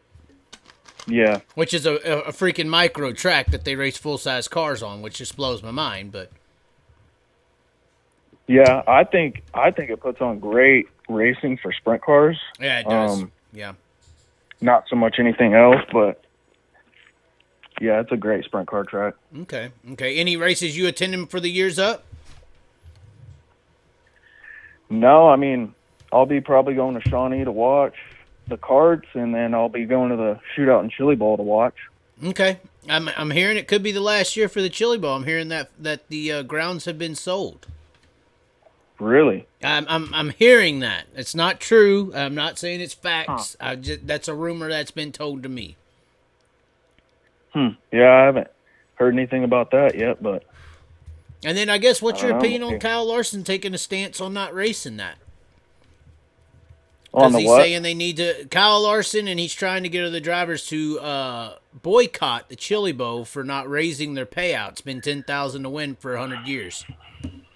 Yeah, I mean, I see where he's coming from because there's so many high-paying races right now, and they are probably the lowest. And they're not lacking income. A little local track could sit there and say, well, we ain't got enough fans or something. We ain't got enough money coming in to pay you guys. You can't say that with the Chili Bowl. Yeah, there's no doubt. I mean, they could definitely afford to pay out, I think $100,000 to win, and still be making a check on that for sure. But as long as the girl keeps coming to your house for the same amount, why raise the pay? I mean, yeah, I think that's exactly what Emmett's thinking is, why would I change it? It's been working for this long, so.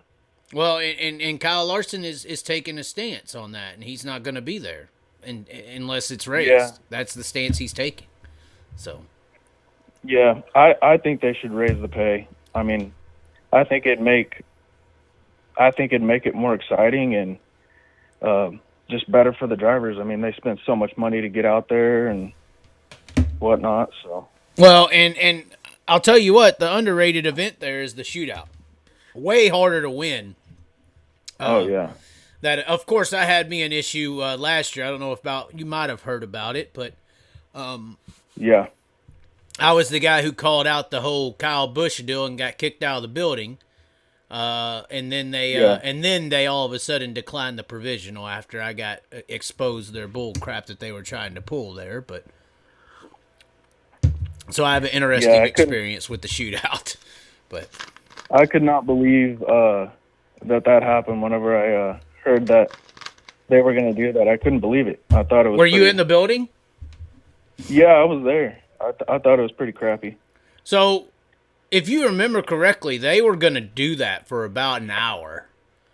Like, he didn't officially announce that he declined the provisional until opening ceremonies, and they started pushing that gig about an hour and a half earlier. You know, and then the people raised hell, and then I went live about 30, 40 minutes afterwards after talking to Kyle and talking to some people who made this stuff happen. I went live about it. It reached about 25,000 people in 10 minutes, and then they called my ass up to the office, cut my wristband off, kicked me out the building, and then all of a sudden it went from we're doing it to he declined the provisional. What a joke. What a joke. I thought it was pretty crappy. It was ridiculous. They definitely got caught up. Well, I was told by a lot of people that if my video, if they could have kept what they were doing in that building, and just the people who were upset in the building knowing about it and all that, that it still would have went through. I was told that my video getting 100%. It out of the building and exposing it to masses is what really caused them to switch that call up.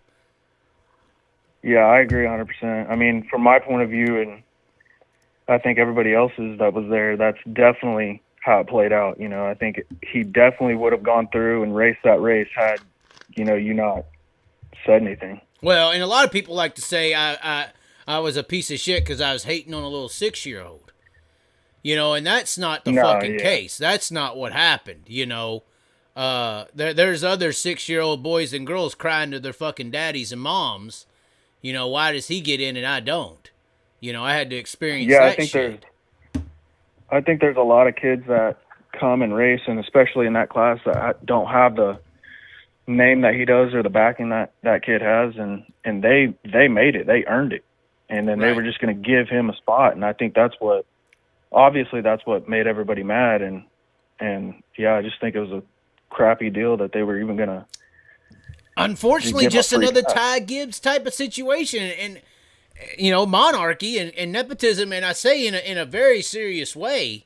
The sad part about that is if that was Owen Larson instead of Kyle Busch's kid, if that was Kyle Larson's kid, there may not have been that much pushback. That might have actually went through. Yeah. Yeah, I think... You know what I'm saying? I mean, Kyle Larson has a little bit more support in that building. You know, so if they would have put 100%. Owen Larson in, it might have been okay. Yeah, I think definitely Kyle Larson has a bigger influence on people there, but yeah, I think either way it would have been a crappy deal. You know, I don't think anybody should get a free pass, no matter what your last name is. So exactly.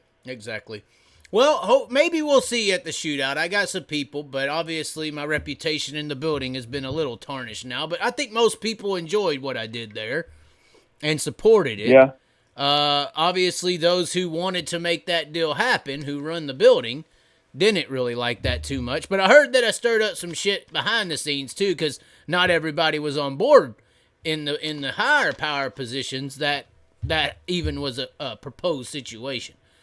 So hopefully I'll be allowed in the building this year again. So we were allowed in the Chili Bowl, so that was a good sign. Yeah, hopefully we'll see you there. Alrighty, well, thanks again. What was your name again, sir? Tate. Tate. Not Andrew Tate, but Tate. Hopefully my video don't get taken down for saying Andrew Tate.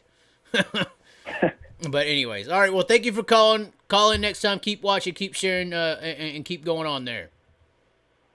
All right, appreciate it. Thank you. All right, so we got a call in, and we had a call missed. We will try to call this number back. Just a second. We'll see if we could get a call in here. I know we got the ringer's loud as hell. Sorry about that, guys. I bet that ringer's killing you. 573. Oh, I think we got us an answer here. Hello. Hello, Chaz. How's it going? Oh, well, this is an awesome voice. I like your voice for radio here. What's going on? Who is this? This is Rusty from Missouri. Rusty from Missouri. Okay, what's going on, Rusty from Missouri?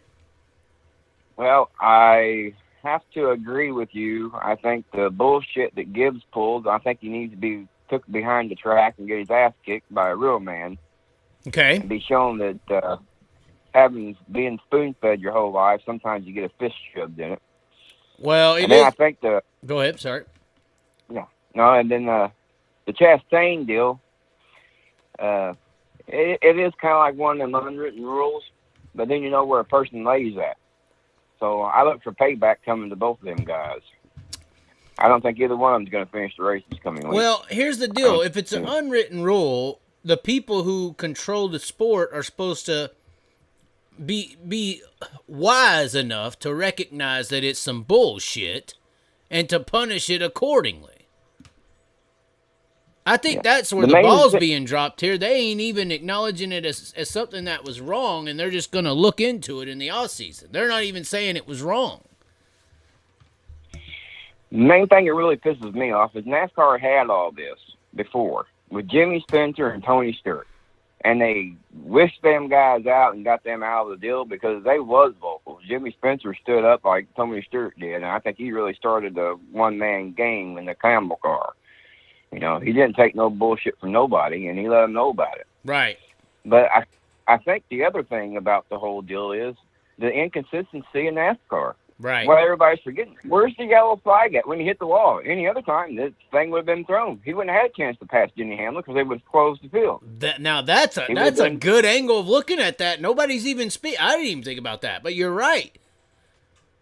You know, that's just the way it goes. I mean, there's so much inconsistency in NASCAR. That's why I watch you, and I watch the highlights, and if you had Apple Pay, I'd send you some money. But I don't do the other crap. But I'll meet with you sometime. And I'll take care of you. I go to Peevely quite a bit. Well, okay. Well, I have not been to Peevely yet. I know that the season is done over there, but we do have memberships on the channel, and there is super chats, Venmo and PayPal. I gotta get Apple Pay now to be supported. That's what you're damn telling me. I gotta get an iPhone. No, I'll take care of you. I'll send you something. Well, we're trying to get out to damn Las Vegas. I've been watching you for a long time. I watched you in them cars traveling around and going from track to track. The car just went over 400,000. It's at 401,000 miles right now in the parking lot. We were thinking of driving to Vegas, but we're flying, luckily, I think. But well, I want to give you some great news. What's that? If you hang on just for a little bit, the car market's going to crash because the repos are going up. So they're going to have to sell them somewhere. Oh. So hopefully they're going to get enough to get you a good deal in there. Well, I mean, that's a good sign because the car market is ridiculous stupid right now. It is stupid. Yeah, it is. I'll tell you a quick true story. I bought a 2500 HD. When I got it legalized here in Missouri, I got 4 phone calls from people wanting to buy it for another lot. And it ended up going to Texas. I got my money back on the truck, and it went to Texas, and I looked at it up on the internet because I followed it, and it sold for $60,000 in Texas, and it was a $52,000 truck in Missouri. Huh. And I sold it to Carvana, and that's how I was able to track it through Carvana. So did you profit from that? Is that why you sold it? Oh yeah. When you initially bought it, did you buy it cash or did you note it? Yeah, 52 cash outright, yeah. Okay. Yeah. But yeah, and what year was that? When did that happen? This year. Well, yeah. Just about a month ago. Yeah, a month ago. I have some car dealer friends, and they're like, dude, the even at the auctions, they're bigger than the sticker prices, you know? Yeah. It's been ridiculous. That's what they told me about. It's been absolutely ridiculous. But I hope to get the Peevely. Are you going to be at the Dome? Oh, yes. I think the Dome's going to be good this year. I was up there when they had the bumper rides up there, when Carpenter won, I was so ecstatic for him and the cause that he gave reference to. That's a good dude right there. I'm telling you, he is a good dude. And like you said, there's so many racers in dirt that could whoop them guys' ass on NASCAR. It's not just Kyle Larson out there. Right. There's a lot of unhidden people around here that could do the same thing. Well, and my bigger deal with the dirt, not tearing it up, but go ahead, I'm sorry. I'm just saying, my bigger deal, I know that you're referencing how our guys, there's a lot more than just Kyle Larson that could do what Kyle Larson's doing in NASCAR. My bigger deal, though, is I really don't want guys to go to NASCAR to get respect. You know? Yeah. What they're doing on the dirt tracks should be garnishing just as much of attention and respect as being a NASCAR racer.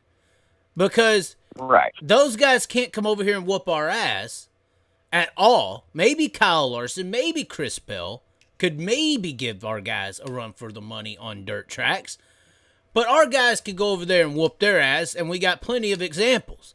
There's been plenty of dirt racers go to NASCAR and whoop their asses up and down the racetrack. But there ain't no examples of somebody new coming from over there and coming over here and kicking our ass on dirt racing tracks. So I want my goal would be the respect of what dirt racers are doing rising, because they get no respects. The only time they get respect, this is when I was marketing racetracks and it pissed me off real bad. The only time they get respect in dirt racing is when we're paying fucking respect. When Brian Clausen gets killed, then they get recognized. Then they get 45 seconds on ESPN. That's the only time the dirt racers getting attention's when they die. They ain't getting no respect for what they're doing while they're living out there and doing things that are way more difficult. I'm sorry, I think it's way more difficult to tote a late model on the wall at Eldora or be showed and hot and showed at Peevely. I think that's a little harder than driving around Atlanta wide open or Martinsville hitting the brakes and slowing down to 65. I think it's a little bit harder to run a sprint car 120 miles an hour on the wall or a late model 130 at Eldora. But for some reason, our guys don't get any fucking respect for doing that. And that's bullshit. Oh, I agree. That's I agree. bullshit. I've seen Shannon Babb went up there at Peevely on the bottom, the only guy on the bottom. But, boy, he worked the throttle, the brake, and controlled the car. And, I mean, he hit the wall every time on the inside and just scraped sparks, and it was it. And he kicked everybody's ass back in the day. But I just think go ahead. Sorry. I just think that the controls aspect of NASCAR has gone out the window, because me and my uncle used to drive over there to Bristol. And we was one of them guys that paid that $1,800 a week to camp over there on a mountainside where you had your camper up 8 feet in the air. And some of the ridiculous stuff that went on over there, I mean, 125 to 130 laps under caution is not racing. I hate to tell you that.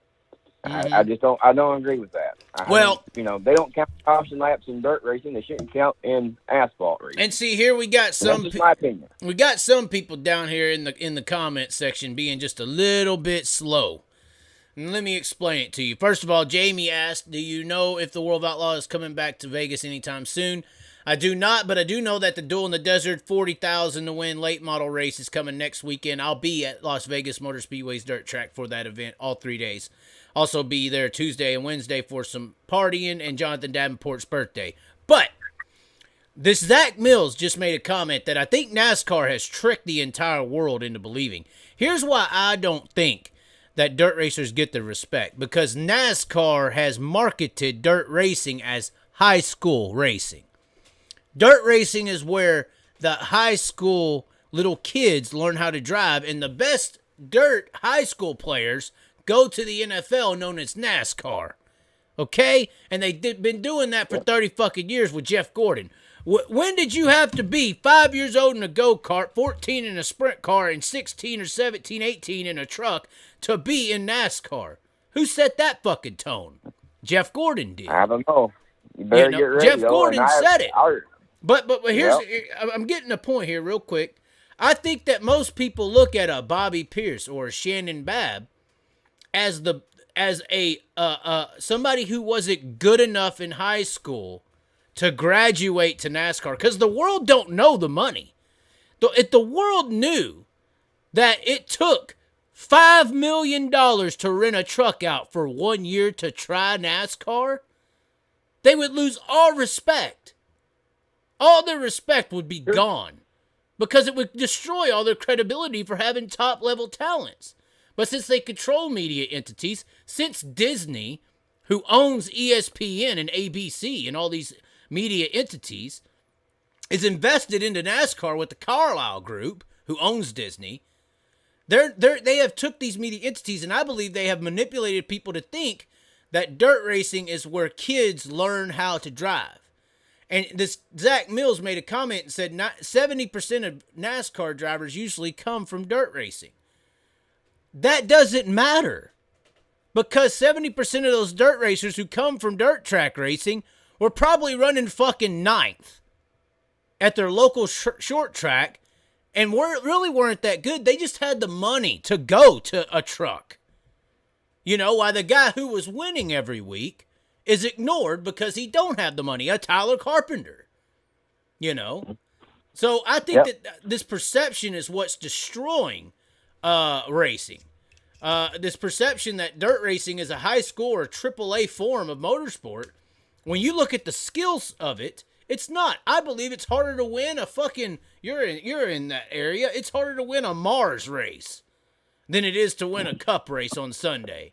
Because you got to beat 10 or 15 cars that are funded the same and have just as badass drivers. In cup racing, there's only about 8 to 10 cars that have a financial ability to win the race. It don't even matter who's driving them. I agree. And that's why Carl Larson, I mean, people don't want to admit it, but that's why Carl Larson's winning so much. Right. Different car. Right, and Kyle Larson's my greatest example. He was in NASCAR for 6 years, and he won 6 times. 6 races, that's I'm right there it. with you. He gets into I'm one right there with good you, car, Chaz. and what does he do? Fucking blows the series apart and wins the championship. He's the greatest proof, and we knew that Kyle Larson has the talent, but the car controls your ability. Do you think that NASCAR is scripted? When I did my interview with Jeremy Mayfield,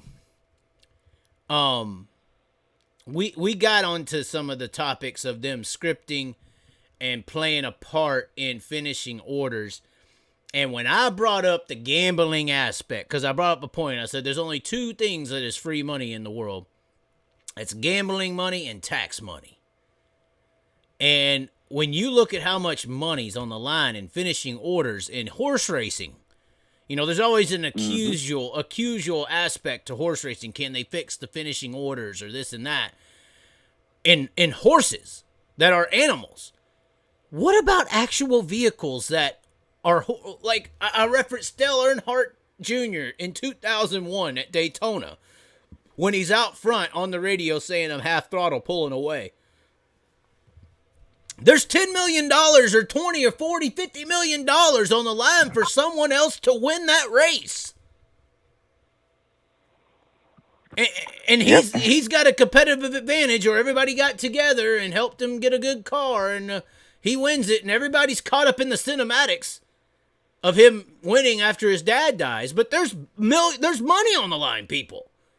You know, so if you can control finishing orders, you can move a lot of money.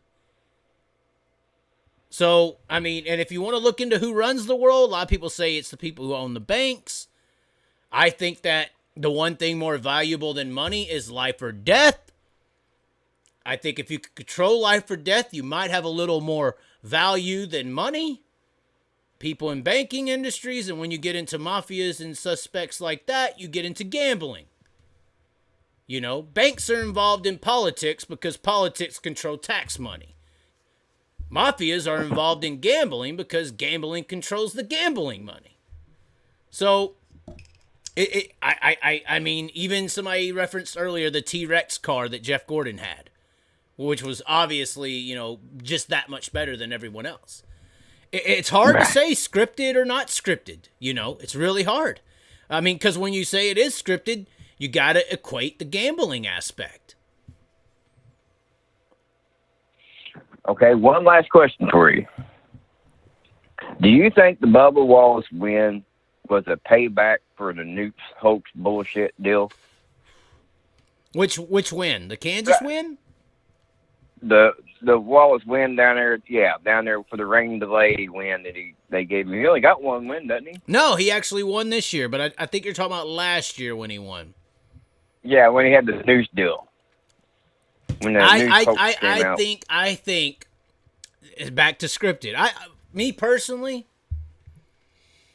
I'm not all the way with Kyrie Irving. I don't know if you know who that is or what's going on. Kyrie Irving's a basketball player who's in trouble right now because he just shared a bunch of stuff about the occultism that runs America and the world. Yeah. And he's trying to say it's Jews and all this. It's anti-Semitic. It is very anti-Semitic. but it has a lot of factual information behind it as well. I think that a lot of things are controlled. I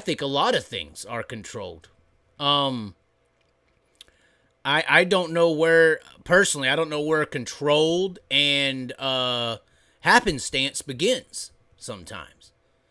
You know, there's a if you look up, if anybody wants to look into this rabbit hole, look up gematria, which is a mathematical equational code. Basically, some people would say it's the realization to the matrix, because it basically can add up everything that's ever happened in the world everywhere, and it adds up to a mathematical equation. So I don't know if I would say this as far as playing the game, the occultism and all that.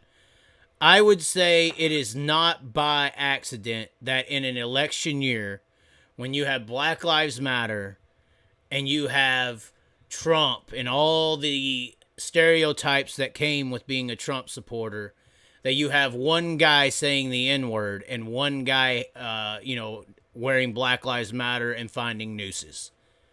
To me, Right. that is just like this Ross Chastain situation, to where they are playing, they know the move is wrong, but since socially it's gaining traction, they're not condemning it. They're letting it be fine. They're letting it go because it's socially attractive. And at the time last year, 2 years ago, when the Bubba Wallace, Kyle Larson, N-word, nooses, it was the socially attractive thing to do. It was gaining ratings. So they embraced it. That's what I think. I think it was the noose deal. If you go look into the noose deal, not defending Bubba Wallace, I think he does get taken advantage of by the game. But if you look into the noose deal, he was kind of almost a victim. NASCAR actually kind of pushed that whole deal more than he did. If you go look into that disrupted me when they all marched out there together behind the Black Lives Matter car and Bubba Wallace. That was the telltale sign to me. It was very militaristic. Yeah. So it's very interesting. I appreciate all you do, Chaz. I really do. Well, thanks a lot. What was your name again? Rusty. Rusty, not Wallace. Rusty from Missouri. Nope, not Wallace. But I'm not too far from Kenny Wallace. I got a buddy that works on his car with him every year. Yeah, I had a Kenny Wallace interview, and it went pretty south. I didn't back down from the dirt guys being the best in the country, but he's an interesting character, man, that Kenny Wallace. It's hard to see to know where he stands, sometimes. Well, I think what NASCAR is trying to do is trying to recreate the 70s and 80s. They're trying to find out who's going to work to be the villain and who's going to work to be the bad guy. So you got Larson as a good guy. You got Bell coming on as a good guy. And I only hope to God that Ryan Tim stays in a sprint car. Ryan Timms is not going to NASCAR. I can confirm that to you right now. I'm glad to hear that. That boy right there is a wheelman and a half, and in another year or two, nobody's going to be able to touch him. It's going to be tough. It's going to be tough. I will say this. The Outlaws have handed him his ass pretty good this first couple months. Yeah, remember how young he is right now. I know, but hey, remember how much he was waxing fucking Husitz and all these guys' asses? Yeah. I mean, that's different in the equipment. I think they realize they got to have more underneath the hood for him to contend with the big boys. I can confirm to you I can confirm to you right now, it's not lack of equipment. Not lack of equipment at all. I can confirm. I think, honestly, the jump from... We see it in All-Stars to Outlaws. I mean, look at what Aaron Reitzel was doing in the All-Stars. And he goes to the Outlaws. He went to the Outlaws and really wasn't doing much. I think there's a big, big jump from Outlaws to anything else. Once you go to the Outlaws, you have to contend with 10... cars and drivers and crew chiefs that are full time and they know what they're doing, so right. I think it's a big jump going to the Outlaws. It's just that much different. The competition level of the Outlaws to everything else is just unreal in the sprint car industry. Wow.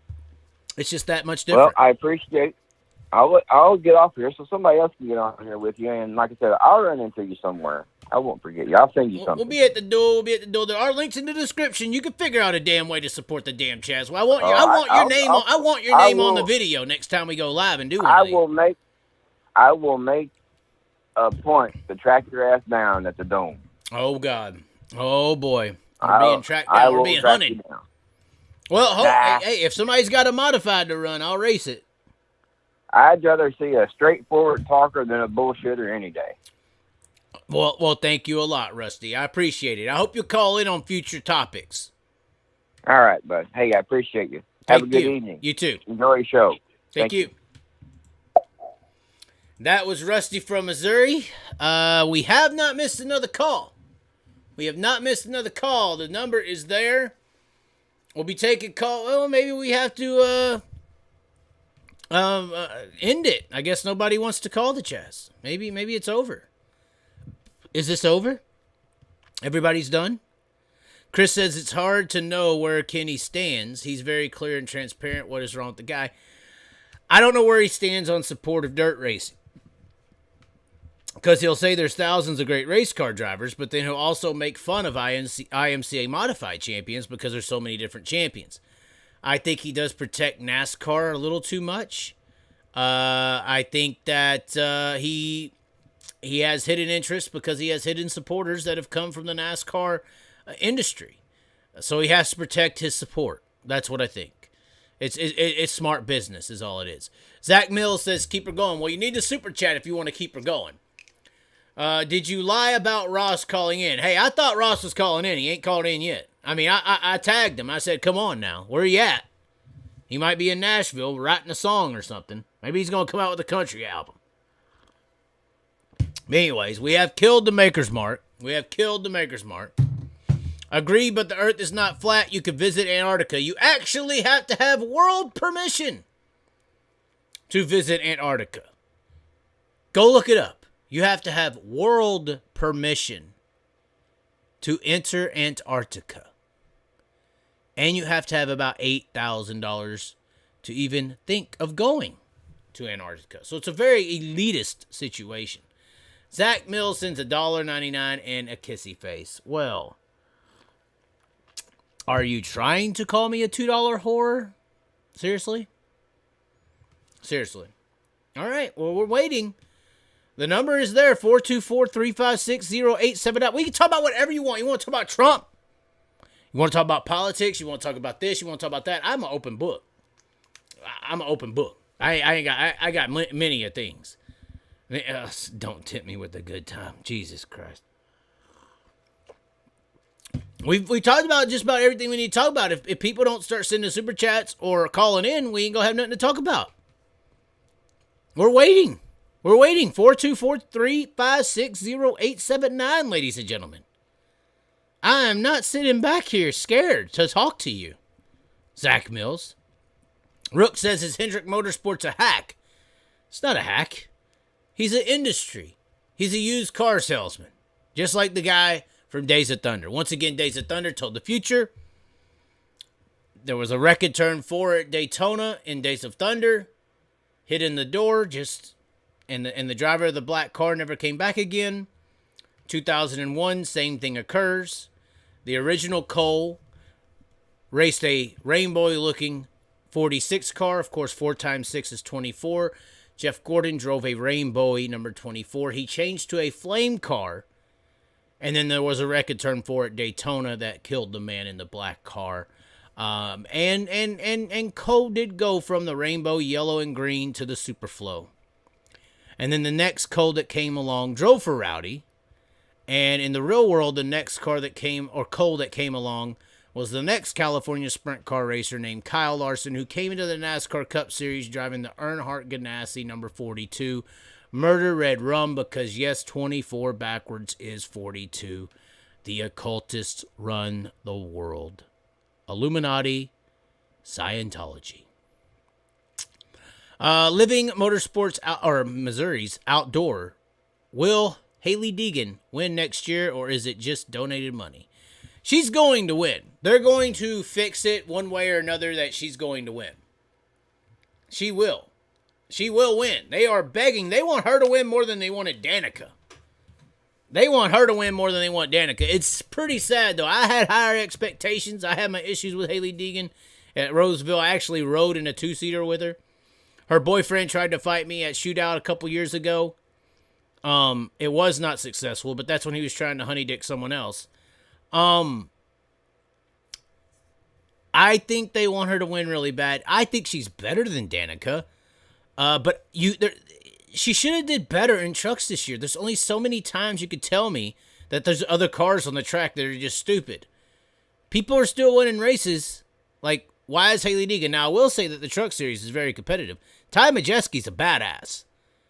I mean, Ben Rhodes seems good, but I know Ty Majeski is badass. And he is in the Final Four at Phoenix, by the way. Why didn't Larson go to somewhere other than CGR when he went to NASCAR?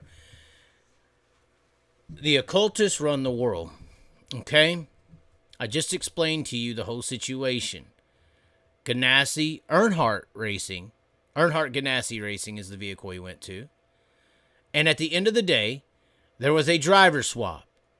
Larson and Jeff Gordon, the California sprint car driver, Cole Trickle.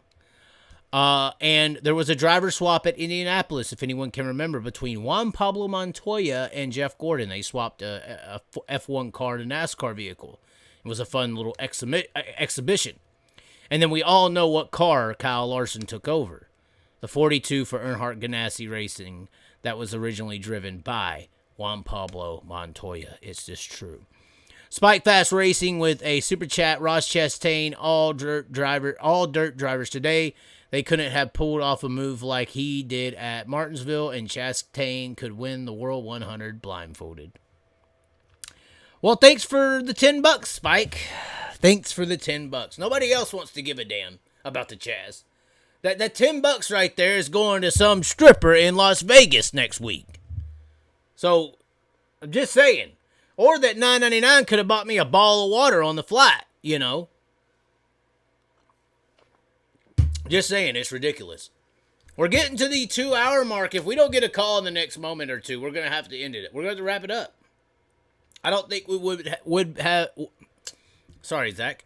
I don't think we would be having the same conversation if Earnhardt did what Ross did. Oh, people would be hating him. I don't think he would ever do that.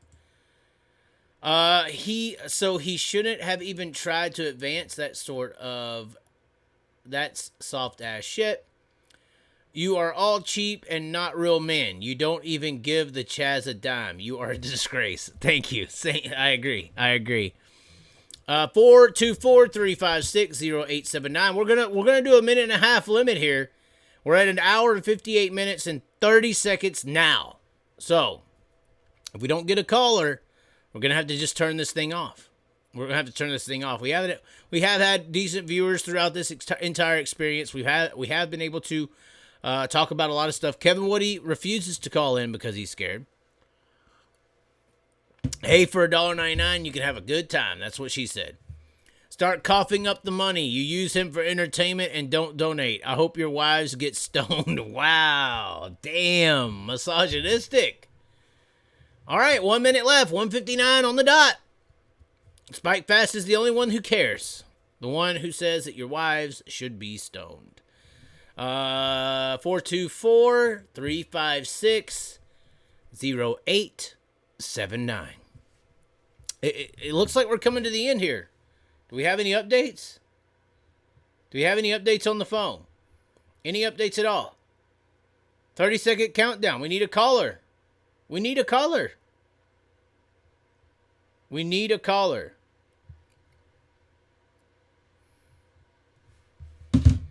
Okay. That's it. No one wants to call.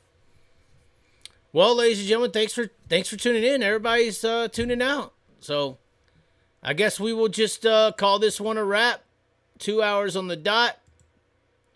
We'll put a little music on for everybody as we roll out of this sumbitch. You know, I mean, why not?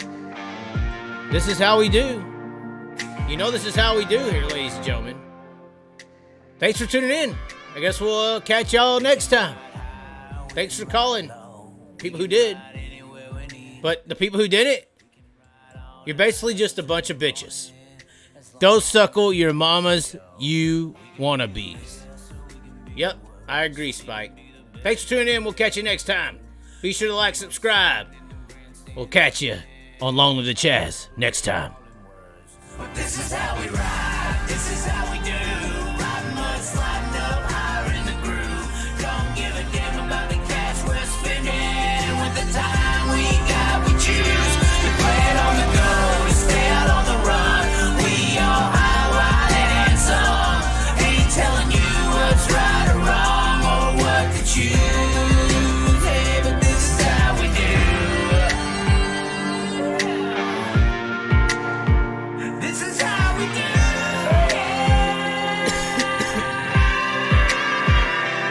Out on the dirt ovals we play, life in the bright lights with no shade. So letting her go, letting her rip, letting her fly, tossing her in sideways, living the life, letting her ride, outside winning to die. Cross her up on the cushion, crossing the line, cause some drama and some bullshit they didn't like. And if they don't like the move, then we're ready to fly. But this is how we ride, this is how we do.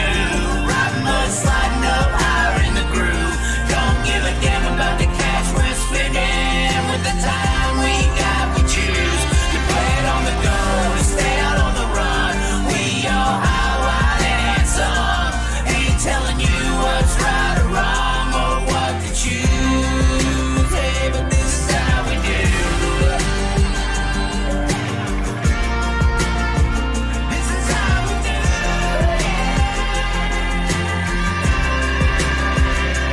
This is how we roll. This is how we do. It's not for everybody but the chosen few.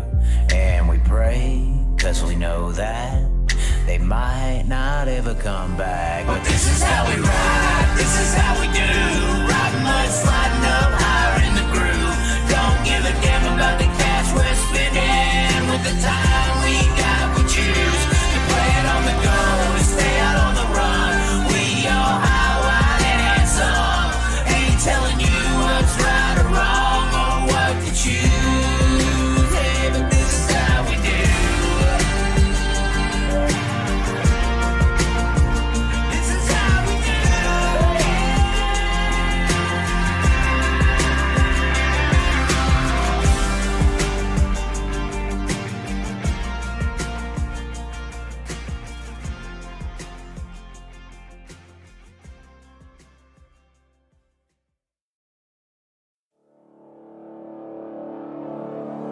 They say to shut up, they say to be quiet. Others they say to please come out and find me. Make me a topic like Carson and Kylie. I see what you're saying, the system in line. The kid in the time and the shit in the 90s. DuPont on the line, PPG in the fighting. Your people denying the media giants. Don't give a shit to you, Jason O'Brien. Let me tell you. Yeah, they tell me I should talk about it. Oh, come on, let's talk about it. I don't care if you're complaining, cause your favorite driver on TV has already been bought. They say all I do is talk on this shit. Ask how good you beaming the kids, talking all rude, narcissistic.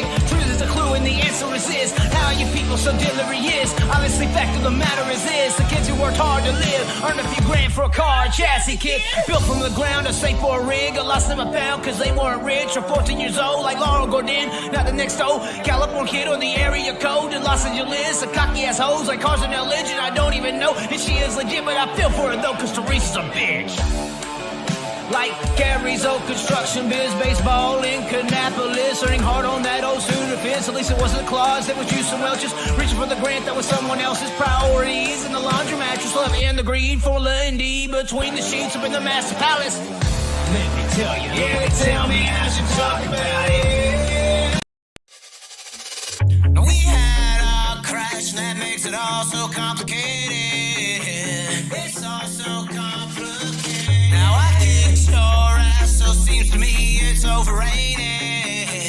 It's overrated. I flipped my car in Jacksonville when you came wide open straight into it. I didn't forget all that shit you said. Tried to place blame on me, ran your lips. Now we're both in backups in some new cars. Travis meaning when I asked you what's your problem, tried to take off on your bike, then I caught up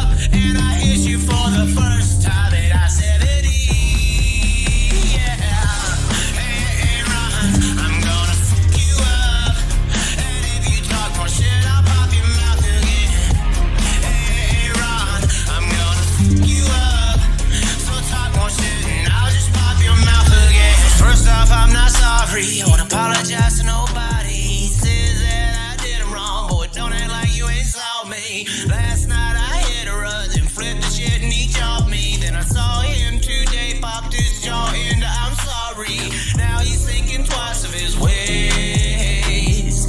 Why nobody saved me from Wayne?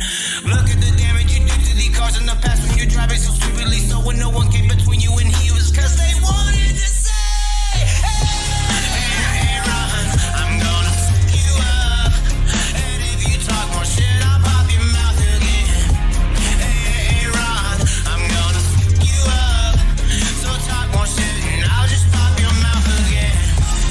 Hey, Ron, I'm gonna fuck you up. And if you talk more shit, I'll pop your mouth again. Hey, Ron, I'm gonna fuck you up. So talk more shit and I'll just pop your mouth again. Now we had our crash and that makes it all so complicated. It's all so complicated. Now I kicked your ass, so seems to me it's overrated.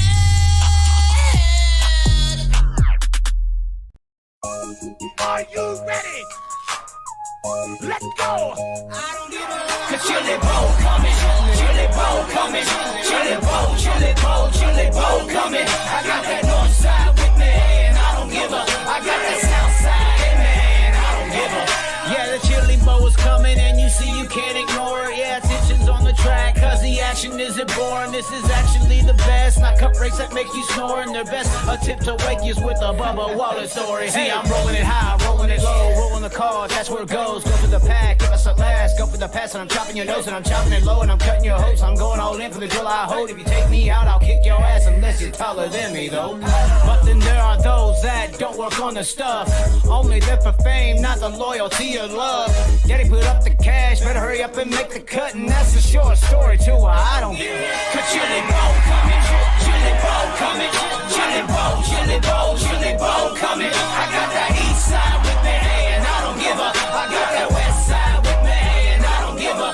Chili bowl coming, chili bowl coming, chili bowl, chili bowl, chili bowl coming. I got that north side with me, and I don't give a. I got that south side in me, and I don't give a.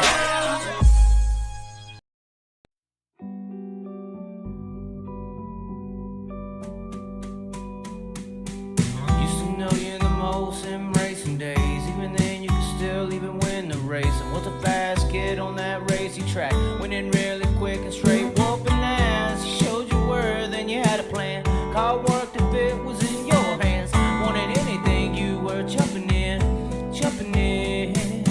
I guess they're doing now what they were doing then, chasing you like the shots in Larry. Shotguns going down, yeah, shotguns going down, chasing you like the Logan shoe high. Hit it fast and leave the back end and going down. Chase the 1K and chase the 57 in the 6-lane model soon. Chasing anything you're driving, greatest of all time too. Yeah, they're crying.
You want something to see? Well, watch us put on the show. We roll it how we roll low.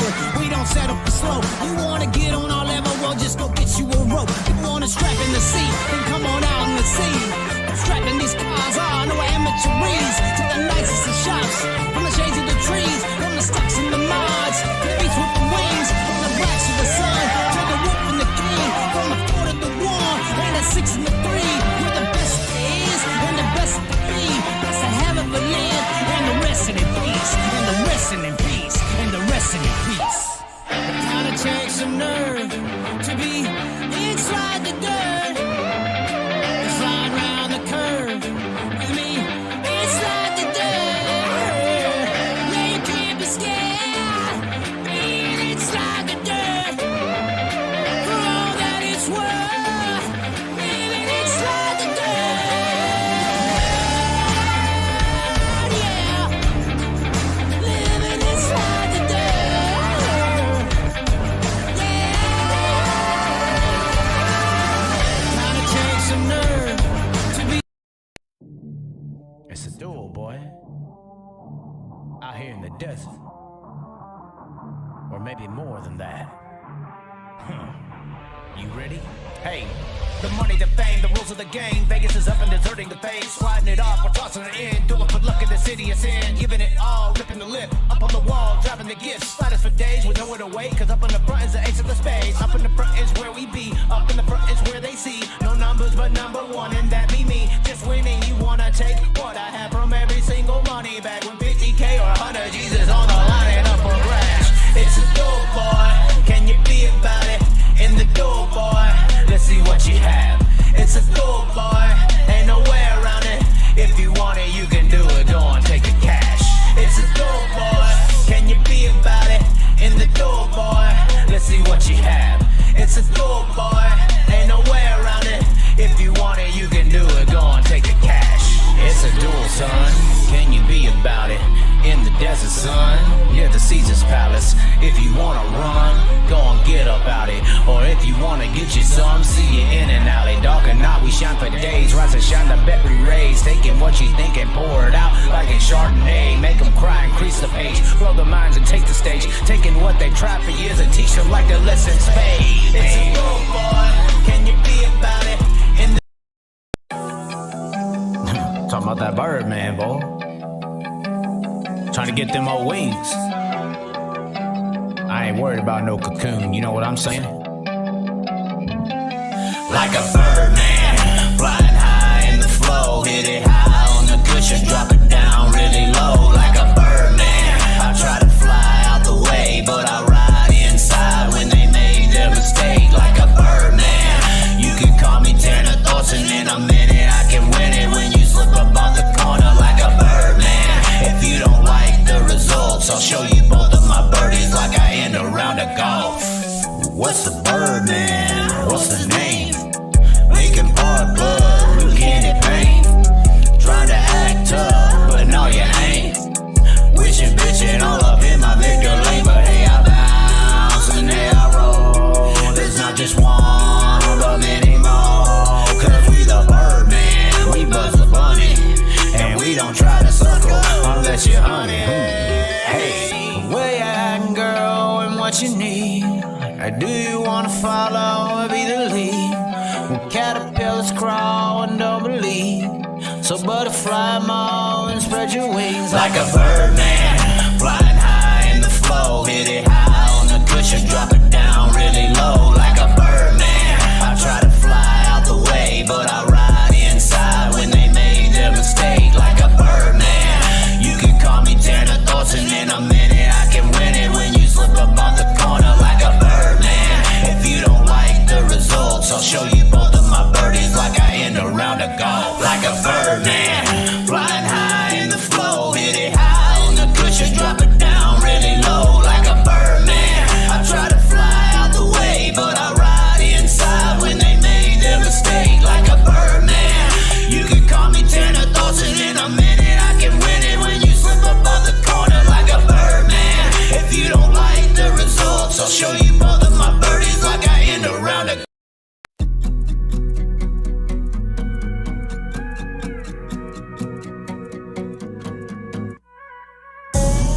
bottom or top of the cars that I cross, yeah, I'm gonna need you. Let me show you where to go, how to run it in hot and what it leads to. I promise that the show I'm gonna put on will really please you. Come Junior, Antioch, Bobby Doll on the spot, come see me, Malibu. And I don't care if they speak a lot. The different breed with little need you, they're not my type. Cause see to me, there's a sea of green and it's harvest time. And you're the sweetie pea, you're the bottom bee, come with me, Malibu. And they can have all the seeds they want. But see the pea, special to me, don't get your own. She's crispy, clean, purple, and pink with my orange stone. And I work the wheel, let's make a deal, come see me, Malibu. The bottom or top of the cars that I cross, yeah, I'm gonna need you. Let me show you where to go, how to run it in hot and what it leads to. I promise you the show I'm gonna put on will really please you. Come to the Antioch, Bobby Doll on the spot, come see me, Malibu. Hey, I know we ain't really rode a lot, nah. But come June 6, we gotta get up this pony ride. Of me and you, a dream come true on the Bayless side. Pacific time, southern kind, and that Barbie Malibu. And I need you in the darkest times. When the current's strong, the moon is wrong, but the winds are right. When the lights are dim and we lose the trim and we're in a fight. Just hold your breath on the edge of death, stay with me, Malibu. And I know that you need me too. The world is mean and they're preying on the being and bruise. But see with me, I broke the bull and married the truth. No parachute, so cut the cord of all to me, Malibu. The bottom or top of the cars that I cross, yeah, I'm gonna need you. Let me show you where to go, how to run it in hot and what it leads to. I promise you the show I'm gonna put on will really please you. Come to the Antioch, Bobby Doll on the spot, come see me, Malibu. The bottom or top of the cars that I cross, yeah, I'm gonna need you. Let me show you where to go, how to run it in hot and what it leads to. I promise you the show I'm gonna put on will really please you. Come to the Antioch, Bobby Doll on the spot, come see me, Malibu. The bottom or top of the cars that I cross, yeah, I'm gonna need you. Let me show you where to go, how to run it in hot and what it leads to. I promise that the show I'm gonna put on will really please you. Come Junior, Antioch, Bobby Doll on the spot, come see me, Malibu.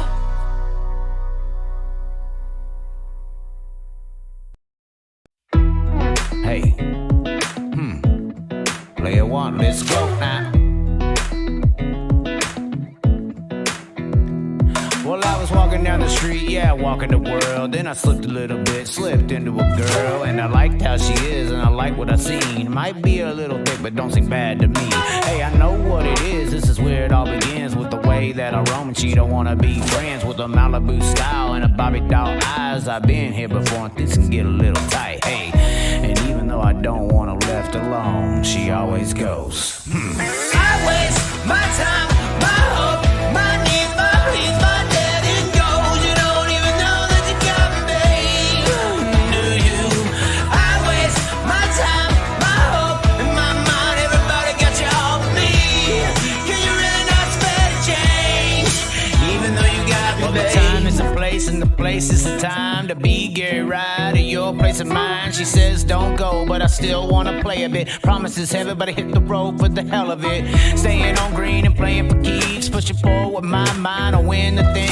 Don't think about second, cause second ain't me. I just aim for the clouds, cause on top it's a king, hey. And I'm just living the dream, hey. Number one for the lead, babe. Now I ain't wishing to go, and I don't want you to leave. But when push comes to shove, the shovel digs me, hey. And even though I won't be buried alone, it always goes, hey. I waste my time, my hope, my needs, my pleas, my debt and goals. You don't even know that you got me, babe. Do you? I waste my time, my hope, and my mind. Everybody got you all with me. Can you really not spare a change? Even though you got me, babe. I waste my time, my hope, my needs, my pleas, my debt and goals. You don't even know that you got me, babe. Do you? I waste my time, my hope, and my mind. Everybody got you all but me. Yeah. I wasted all my time, and you read the reasons why. That's why I gotta say my time, my hope, my needs, my pleas, my debt and gold. You don't even know that you got me, babe. Do you? I waste my time, my hope, and my mind. Everybody got you all with me. Can you really not spare the change? Can you really not spare the change? Oh, I waste my time, my hope, my needs, my pleas, my debt and gold. You don't even know that you got me, babe. Do you? I waste my time, my hope, and my mind. Everybody got you all with me. Can you really not spare the change? Even though you got me, babe.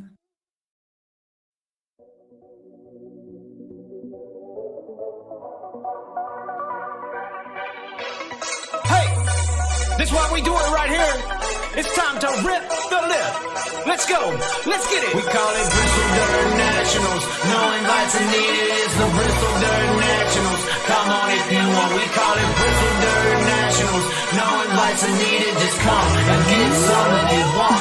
Hey, it's the Bristol Dirt Nationals. Come on if you want to. They know what a fight is. They know when they see it. They know what to do. And the cars get to beating, the low and the high and the bobbing and weaving. They're up on the wall with the lead that they're seeking. They're looking to win. They're looking to rule. They're splitting the wind. They're riding the bull. They're thinking they can. Not worried they could. They're going for dubs, not going for twos.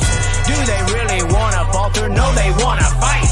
While they're going to the left, but they're turning right. No tomorrow on the mind, thinking about tonight. Cause this king of speed thing is on the line. It's the Bristol Dirt Nationals. Come on if you want.